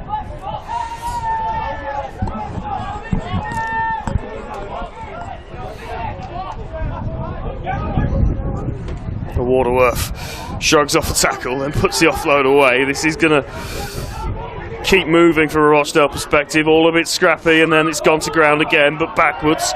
So Waterworth has it back in hand, but not so backwards, says the referee, and we are going to come back for a Waterhead scrum. Well, it's an error from Rochdale, but we haven't said that many times, have we, today? I mean, they've been really, really good with regard to the ball control, but I couldn't see anything wrong with that. I thought he offloaded backwards. But anyway, referee Kevin Moser refereeing, he's called it, and I'm sure it's blessed relief there to this Waterhead side who've been under the cosh recently. They just seem to be tackling, don't they? Yeah, they've done a lot of defending. We've not looked to our right-hand side really for the entirety of this second half. But they do have ball in hand here, just inside their own half, up to halfway now. So maybe an opportunity for Waterhead to try and make something happen here. Barber with the carry up over the halfway line. Fletcher in and acting half out to Parnaby. He can't make too much progress. Rochdale's defence is good again. So Fletcher brings us to the right, then we come back the other way, but it's gone to ground. Parnaby just has to dive on that to diffuse any chance of Rochdale getting the ball back in their hands for the time being. Finally, up over the 40 can Waterhead. Stalled a little bit after a decent start to this set. Ball will go up into the air from Owen, and it will bounce, and this could go anywhere. Hickey in the end has done well to track back and collect that, but this is the furthest back that we've seen Rochdale have to play for some time in this game. opportunity perhaps here for Waterhead to try and pin them in or force an error. And Mitchell Burke, he's put himself about as well, hasn't he? Both carrying the ball and defensively. But Junior Sauer, I mean, for one so long, you know, I mean, he's a mature player, doesn't he, shall we say? Still takes some stopping. He does, he takes some stopping. He's still got an enthusiasm, hasn't he, and a hunger for the game. It's Dallimore acting half. Another ball back on the inside for Lynch, who takes us up over halfway and then gets a penalty for his troubles, and that probably, in a nutshell, John, is the story of this game. It certainly is. It certainly is.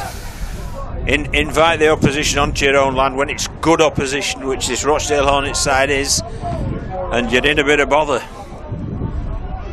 And you've got to really fancy Rochdale once again, you know, starting 30 metres out to once again with that aggressive carry from Ashton to come away with some points. So Waterworth in at dummy half. It's just a bit of a messy play the ball again, but eventually Ashton does get us moving. Dallimore has options, brings us out to the right. Hickey gets it to Sow, who sort of runs into the back of Hickey, but it'll eventually find some space. Little half goose step from the former New Zealand international. He'll play the ball 15 metres away from the try line. Waterworth brings us out to Lynch. Lynch is cut down, but it's a quick play the ball, so Waterworth gets us moving again. Fancies this himself. He's over the line but can't get the ball down. Good defensive hustle in the end from Waterhead to deny a try there, but they've still got some work to do to fully shut this down. Yeah, once again they're asking plenty of questions, aren't they, this Rochdale side, and both dummy halves have been sniping really effectively, and it's Waterworth who's on the field at the minute having a good look there. So Waterworth out to the left hand side. Kick comes across from Dallimore. What a take that is! And the try is scored. TJ Boyd leapt from nowhere to bring that in. And Rochdale are over again, and well, it's another fantastic bit of work with the boot from Dallimore, but this is all about the take from TJ Boyd. Yeah, he's a clever player, isn't he, Dallimore? And I think you've seen how good a kicker of the ball he is by the difficulty Waterhead have had this half kicking into the wind. But that's one with the wind behind him, but it's a delicate chip. But what a great catch there from TJ Boyd. He came from, you can't see him as a defending wing, you just can't see where he's come from, and he just comes and just nicks the ball just as it's falling into your hand. And although he picks up a bit of a cramp, he's fully deserved of that try as a youngster, because he's been instrumental in a lot of good attacking play from Rochdale, and that's a well-deserved 4 points to the young man.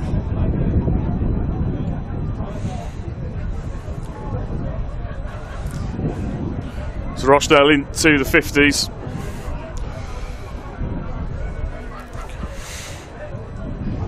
And you've got to say it's a fair reflection, Lewis. It's a fair reflection. Yeah, they've been very good. They've kicked on in the second half, haven't they? Yes. They've had that flurry before the break, which really put them in control of the cup tie, and in the second half they've turned the screw. Well, they could have got a bit sloppy. I mean, the game was won. They could have got a bit sloppy, couldn't they? But they haven't. They've stuck to the game plan. That's a miss. Yeah, rare misstep from Max Flanagan with the boot. I think you can forgive him for that one with how good he has been throughout the afternoon. But here's the kick, and it's great work from the wingman, as you rightly identify, and plonks the ball down for a good try. Well played, young man. Well, he set one up, didn't he, in the first half with a wonderful offload, and then picked that one out of the sky.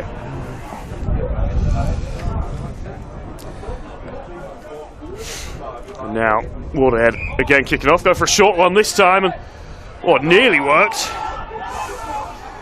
Well, it's still in the end able to do a little bit of unorthodox invention. Dallimore picks that one off his shoelaces, but does manage to keep ball in hand.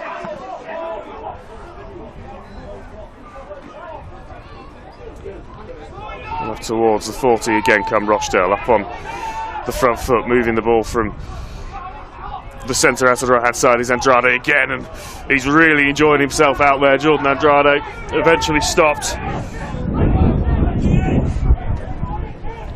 Now we come left to Dallimore, who stabs the kick over the top Once again. for Hoban to deal with, and he spilt it. Yeah. So another error. But once again, it's into that bottom corner, isn't it, with a good chase. And they're not going away from what the coach promised at half-time. He said they were going to put the ball into that bottom corner. He said they were going to challenge Waterhead to bring it out from there. And it's worked a treat, it really has. And it's just given Rochdale constant field position.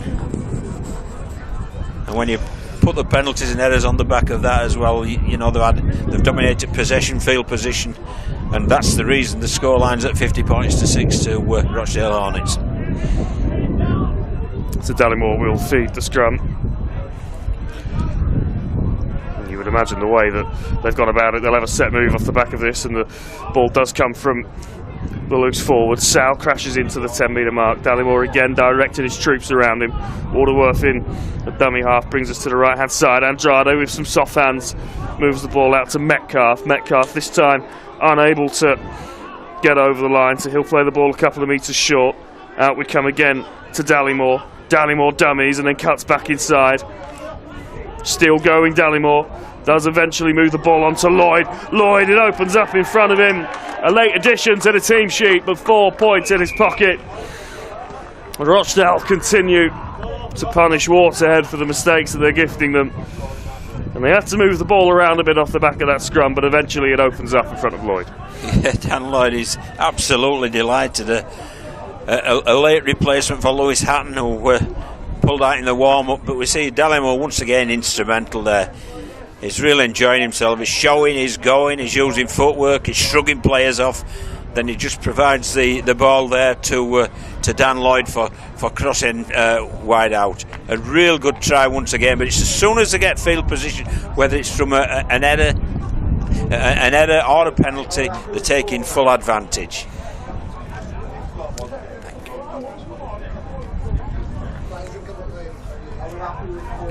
So another opportunity for Flanagan to extend the Rochdale lead as we move into the last 15 minutes or so of this cup tie. Rochdale Hornets will march on to take on the Wigan Warriors in round 3. Already looks like a really exciting round. Well, they've earned it, haven't they? They've earned it with their attitude and application towards this 80 minutes of the Hornets. And I'm sure that we've spoken about Gary Thornton done such a good job, and once again he's posted another 2 points as Flanagan, but I'm sure Andy Maisie, who's the chairman, I'm sure he'll be absolutely delighted with this afternoon's work and with the financial reward that will come from playing Wigan Warriors at Scotland. And it does show you, we talk about the strength of the community game, and the Premier Division of the National Conference League is an extremely strong competition, but it is a step up again, isn't it, when you get into playing these sides in the Betfred Championship, these seasoned professionals, whether it be the young players that are coming through or some of the real experience like Junior Sow, Jamie Dallimore.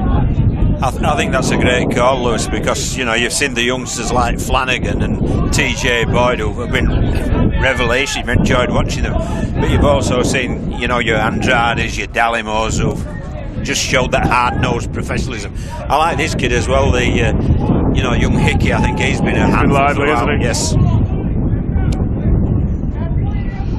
So out we come to Whitmore, and they keep moving it over to this right hand side. Flanagan into the line for Rochdale. He's up over the 40.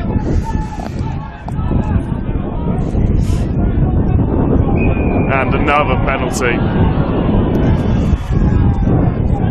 There's a few sort of howls of derision from some of the Waterhead fans on that far side, but we've got to recognise that their team have gifted Rochdale a lot of opportunities this afternoon. They have. And as they've got more and more tidy, they've got more and more untidy, haven't they, with regard to the ruck? And it's just unnecessary penalties. And it's hard enough when you're being dominated as they are by a team. It's hard enough when you give them further sets unnecessarily.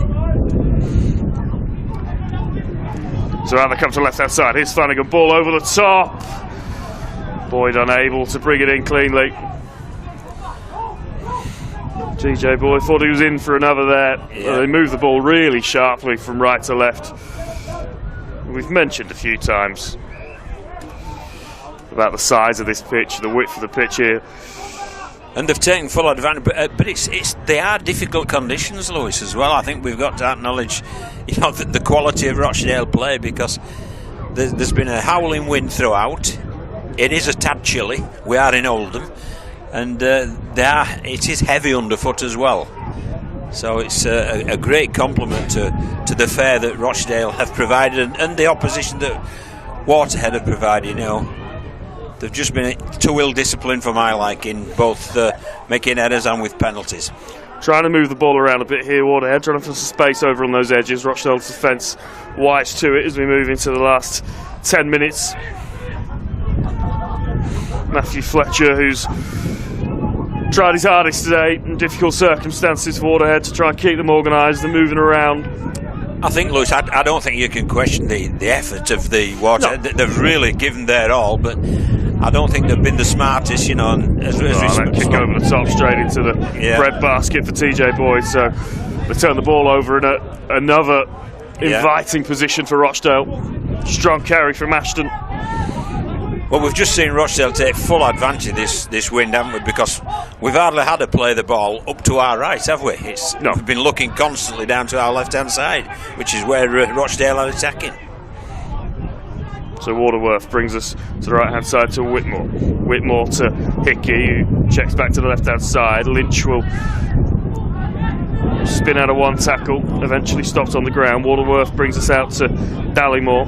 Dallymore to Ashton, who's another player who's enjoyed himself out there today. Here's Hickey, brings us onto the left-hand side to Lloyd. Lloyd with the offload to Flanagan. Flanagan stopped just a couple of metres away from the try line.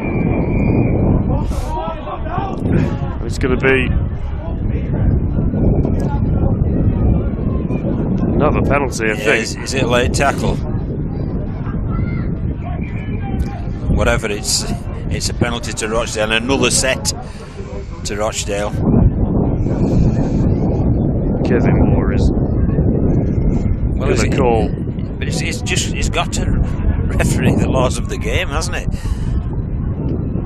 And if you're going to interfere with the ruck, you're going to get penalised. If you're going to put late shots on it, you're going to get penalised. That's the harsh reality. And it was always going to be a tough assignment for Waterhead against professional opposition, but when you then see the amount of penalties that they have, they haven't helped themselves, have they? Just see it again in the back of that shot, the late contact. So it's a penalty. That's the top and bottom of it. It's past the ball, and he then gets taken out, so it's a penalty. So it doesn't matter how much you'd argue. That's it. So Lloyd plays the ball. Out we come to Hickey. Hickey, short ball to Dallymore, who steps away, thought about the offload, but on that occasion decides to just keep ball in hand. Dallymore will play it 10 metres away from the line. Flanagan, good ball from Flanagan. Perhaps not such a good ball from Flanagan out to TJ Boyd, who left it behind him. But you can see what he was trying to do. Find a space on that edge again. I think it's just he's showing a bit of his youth, is Max Flanagan. He's just overplaying that tad, isn't he? And he knows the game's won. And he's certainly enjoyed himself. What a great performance. If I just look at the number of points he's scored, but perhaps just overplaying there. It'd have been better perhaps doing the more conservative one, just putting it through hands and stripping defenders one by one. But at 56 points to 6, it's difficult to fault them.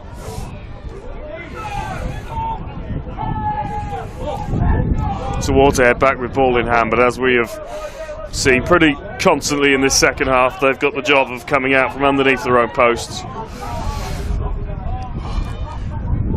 Now they'll come left, looking for any kind of gap, any kind of space they can find in this Rochdale defence, but there's not been a huge amount on offer. They'll come to this left edge again and up towards halfway. And a good offload, so some progress being made here by Waterhead. Fletcher carries it up towards the 40. And now Waterhead are going to get a penalty for a high shot, and really the first opportunity we've seen in this second half as that's probably home fans let off a few the biggest cheers. Yeah, the biggest cheer of the afternoon. In fact, they don't look to the corner, they just keep it moving, decided not to take the wind on with the kick. So up towards the 20 metres come Waterhead. Parnaby will play the ball on the 20. Owen brings us out to Fletcher. Now they'll look to move it over to the left-hand side. Niall Dean, who scored Waterhead's try, feels like a long time ago now. Really put them in the game at the time. Fletcher, Owen stabs a kick through, it takes a deflection, and I think it's going to go dead. Yeah, be a and we're going to come back for a goal line dropout. Yeah. So perhaps an opportunity here for Waterhead to finish with a flourish. Well, the only problem is with this wind, I think Dallimore can clear 40-50 metres. Well, it could go anyway, yeah. With this dropout on the slope as well. But you see there, it was Dallimore that played at that little kick through, and consequently it is a drop out. So just a slight breather as we wait for a ball to come back onto the field of play. Yeah, the dugout shouting, "What's the shot?" And I don't think this will be short, I'll tell you, with this wind behind him. I think he'll launch it as far as he possibly can. Go for the drop goal. He does put boot to ball and clears halfway easily. In the end, it sits up with the bounce, so relatively kind for Harrison Dodds to return. He's done a decent job of that as well, up over the 40. And now they'll come out to the left-hand side.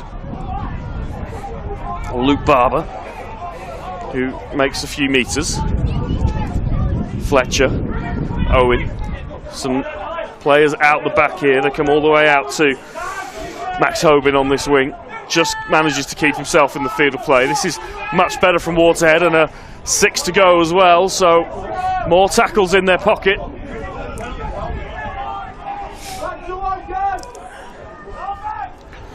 Now they'll come out to the left-hand side.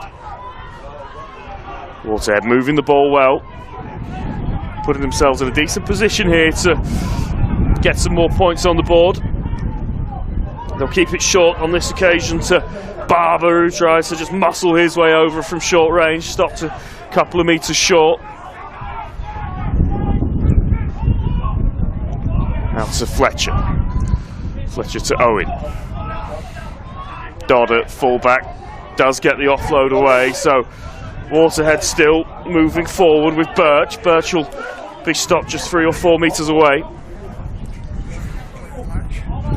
Owen, short ball to Fletcher, who almost manages to spin himself free. This is the last opportunity. Now they'll come out to left-hand side. Kick comes through, dealt with in the end, and Rochdale have the ball back and the opportunity to move themselves away from their own try line. John, whilst we watch Rochdale with ball in hand, is Junior Sow up and over the 30. I'm going to ask you to just have a think about your Betfred player of the match. Yeah, well, there's plenty of contenders, aren't there? There really are. It's been an outstanding performance. Oh, and another big shot in, and just too much rotation on that occasion. The wrong side of the horizontal. So once again, it's field position conceded, but you know, you've got to mention as well in passing how well Harrison Dodds played, you know, for Waterhead. And I like both the second rows, Dickinson and Birch. I thought they both carried with great aggression. But you look down the Rochdale's had lots and lots of contenders. Flanagan scored many points from fullback. We've had Whitmore sniping from dummy half. Hickey's been really good. I've liked the look of Andrade. I thought he was a game changer when he came on, but I think for the kicking game in the first half and in the second half he's grown more and more into the game. I think Jamie Dallimore should be the Betfred Challenge Cup man of the match for this round 2 fixture. Well, I don't think you'll find too many people disagreeing with you there, John. Jamie Dallimore, your player of the match. He's had a fantastic game and could be more points on offer here for Rochdale. Dallimore directing the troops around him, and it is Dallimore that they come to on this left-hand side. Puts a chip up in the air. Boyd's taking it again. Can he finish it? Yes, he can. For the second time this afternoon, TJ Boyd appears from seemingly nowhere to pluck a Jamie Dallimore kick out of the sky and touchdown. And Rochdale finishing strong here. Yeah, finishing very strong, and once again, I like this youngster. You know, is as a wingman, his catching of the attacking kicks has been first class. It really has. And where he positions himself, like how he comes from, as the right winger there from Waterhead, he just can't see him coming whatsoever. He blindsides him and jumps in front of the catcher, and claims the ball, and over it goes. Really clever wing play from TJ Boyd, but again, as we've been saying all afternoon, it's put on a plate by that number 6, the Betfred player of the match, Jamie Dallimore, who repeatedly has just been a thorn in the side for this Waterhead side, whether it's been through a pass, through carrying the ball, or through a kick.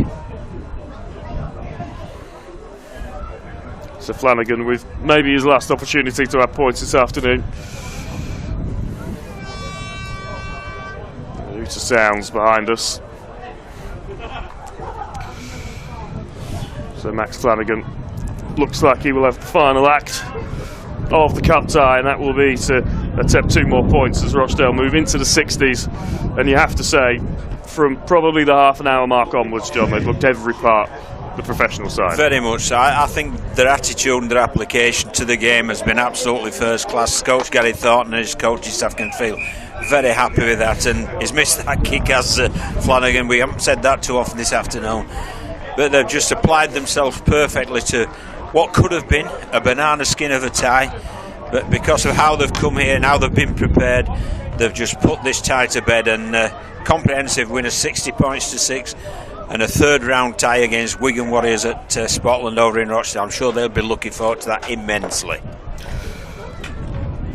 Well, John, I'm going to leave you to recap on what we've seen this afternoon as Rochdale march into the 3rd round of the Betfred Challenge Cup, where they will meet the Wigan Warriors. I'm going to head down and get some post-match reaction, but just a word from you, John, on what we've seen here, this community club that have put on an event, put on a good crowd, and although it may not have ended up in the cup upset that everyone dreams of, certainly can take a lot of pride from their cup run this year. They can, yeah. It has been a great event. The weather's not been the kindest to us, but they've certainly had, a lot of people have come along. The bars have been packed, so it'll be a great revenue generator. But this Rochdale team's been absolute quality. And we'll go back to the first half. First try there from Nixon. And it's just a lovely shift from left to right. Both half-backs involved, the full-back, as we've said all afternoon. But Nixon, the recipient there. And then from this, we've had Ethan Wood constantly hitting that lead line, and then that snipe down the short side with Flanagan creating the extra man for the big centre Ashton to cross. And it really is, it's just clever play from a well-coached side. And there's the reward. And then they had some momentum here, did Waterhead. They came back into the game, making full use of the wind and slope. And that try there from Niall Dean brought them back in. It ended up after this superb offload and then finished from Dean. It ended up, it was 10 points to 6. And at that point, we thought momentum's with Waterhead. They've got the conditions with them. But then that man came on, Jordan Andrade, and he really was a game changer. And that offload there created the opportunity for Nixon to have a half a chance, which then this scrambling Waterhead defence stopped. But then a poor defensive read allowed Metcalf to cross, and that really broke a lot of hearts around this stadium. And then we've got a superb, so this from TJ Boyd was absolutely brilliant. Very, very evasive, but just watch this offload down the left-hand side. And there's some good work from Wood there, just picks out his supporting fullback Flanagan. Over he goes for a try underneath the post. And at this point there was only one winners because the Hornets have been playing up the slope and into the wind. But there's some quality involved throughout with that try and with other tries as well later in the stanza. But at this point there's only one winner, and then we've got a strange try really. Andrade overruns the ball, but he manages to tip on to his support player Kelly Duffy. Over he goes, and Dallimore really did rule the roost in the second half. Lead line there to Wood once again, and then it's Andrade, the game changer, because the undercost when he came on, just his physicality and his technique there in the collision got him that try. And then Dallimore just took charge completely. Some lovely play, an inside runner, a short outside runner. He picked the short outside runner. Ashton, over he goes, and now it's just really a procession of points for the Hornets.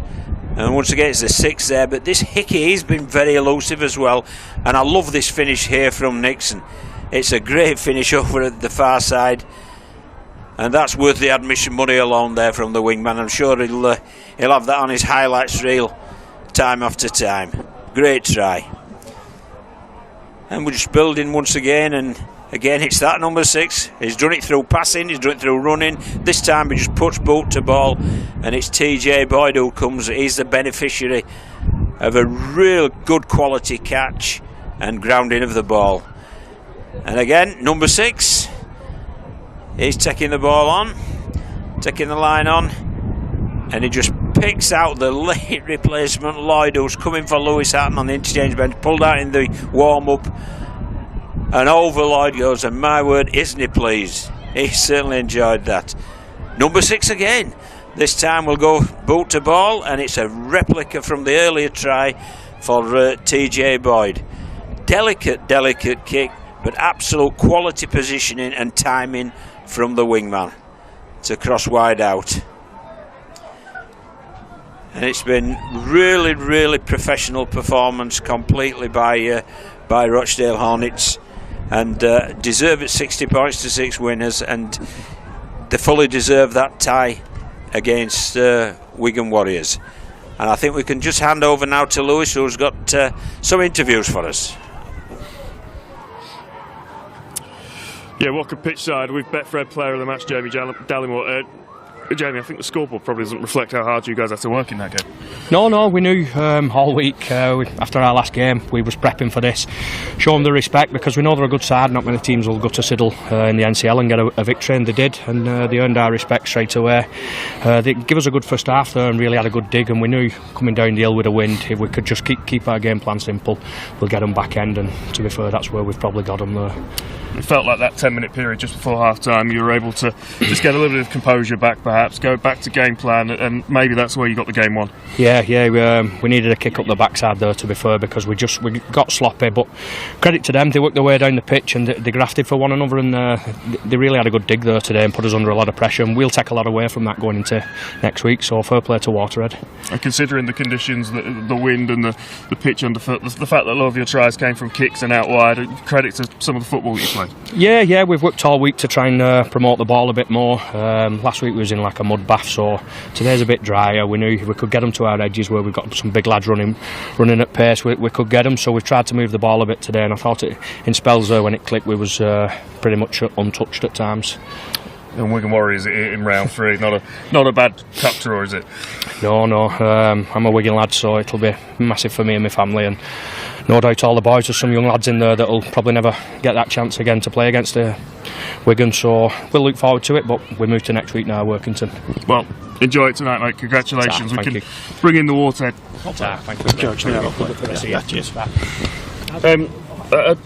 A tough scoreboard to look at, but I guess a lot of reasons for pride from your side. Yeah, proud of our efforts, yes. Probably disappointing with sort of the performance, but it's not going to define our season. The hard work starts now. We've had a really short sort of pre-season, so lads will have a couple of weeks rest and then we'll get back into it, ready for the NCL season. So yeah, proud of their efforts. Probably just didn't do ourselves justice today. I think with always going with one half back, when Gaz had his 10-minute spell, we just sort of lost our kicking game, and obviously pace on edges did it for them today. I thought when they played to the edges, they utilised that space, and it was hard for us to contain really. Discipline as well caused you some problems at times. Yeah. Is that perhaps the most disappointing part for you? Yeah, I mean, you can't, when you're playing against championship teams, you can't invite them into your own half, and we did that time and time again, and every time we invite them into our half, they punished us. So something we need to look at. Obviously the speed of the game, it's a lot quicker than what we're used to. I thought I was coming out of yardage first half. I thought we were really good. I thought defensively we were good. It was just got caught on the edges and sort of just fatigued a little bit in that second half. But yeah, we're proud of our efforts. Like I said, it's not going to define our season, and we'll get back to the grindstone. Well, commiserations. Good luck for the rest of the year. Yeah, thank you. To have you with us. Yeah, thank you. We'll just bring in Rochdale's head coach, Gary Thornton. Gary, the words you used pre-match was professionalism. You probably got that down to a T really today. I think so. Yeah, we did. Fair play to Waterhead. I thought that they had a dig, didn't they? They threw plenty at us, and they deserved the try that they got, because that 10-15 minute period or so they put us under the pump a little bit. But we weathered the storm, and we spoke about that at half time, and weathering the storm and just use the conditions. Really, second half was to kick deep, use the slope, and really make it hard for Waterhead to get any decent field position, and that worked. But yeah, I was really pleased with our discipline, and our completion I think is reasonably high. So yeah, it was a good test for us, and I think we came through it quite well. Some of your young players really lit it up in terms of some of the finishing and breaks of play, but it looked like it was the experienced heads in there that just kept the composure, and when Waterhead were throwing the kitchen sink, just kind of kept you guys in control of the game. You must have been pleased to see the squad balance work perfectly in that sense. Yeah, indeed. I am. I thought Jordan Andrade made a massive difference when he came on, and he's a big lad, and he took some handling down there in the middle of the field. Daly, who thinks got man of the match, was superb as well in his kicking game and mixing it up, when to run and when to play a bit. So yeah, it's a good blend, and young TJ on the wing, I think that try up the hill was a fantastic bit of skill there, individual skill and an offload. So yeah, we're coming together nicely. It's very, very early, and we're still a long way from where we want to be at this stage of the season. We are, we're pretty comfortable with what we're doing, but we know we've got a lot of improvement in us and a lot of work to do. But really pleased with the way we've worked in pre-season as a group of players. They're all working really hard for each other, and I think that showed today.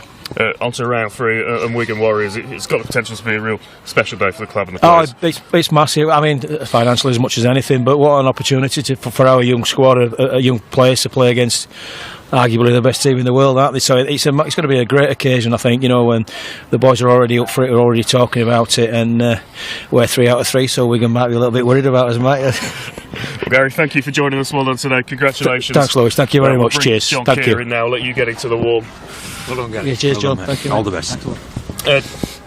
John, we knew it was going to be tough for Waterhead against Championship opposition. It proved to be a hurdle too far, but a real sense of what the Challenge Cup's about this afternoon. I think it's been a great afternoon, I really do. It's been a cold afternoon, I think we can both testify to that, but I think what we've seen out here, we've seen a packed terrace over the far side, a packed bar, which has been great for the revenue for the amateur club, and a team full of guts and commitment. But we've also seen a semi-professional side who've come here and really nailed a professional performance. So I'm sure both coaches can take positives from it. But as regard to a Challenge Cup tie, it's been first class. Thoroughly enjoyed it, and now what a reward for Rochdale Hornets to host Wigan Warriors in the third round. Yeah, I think we might go and defrost in that bar. We'll have confirmation of our third round tie here on the Sportsman very, very shortly.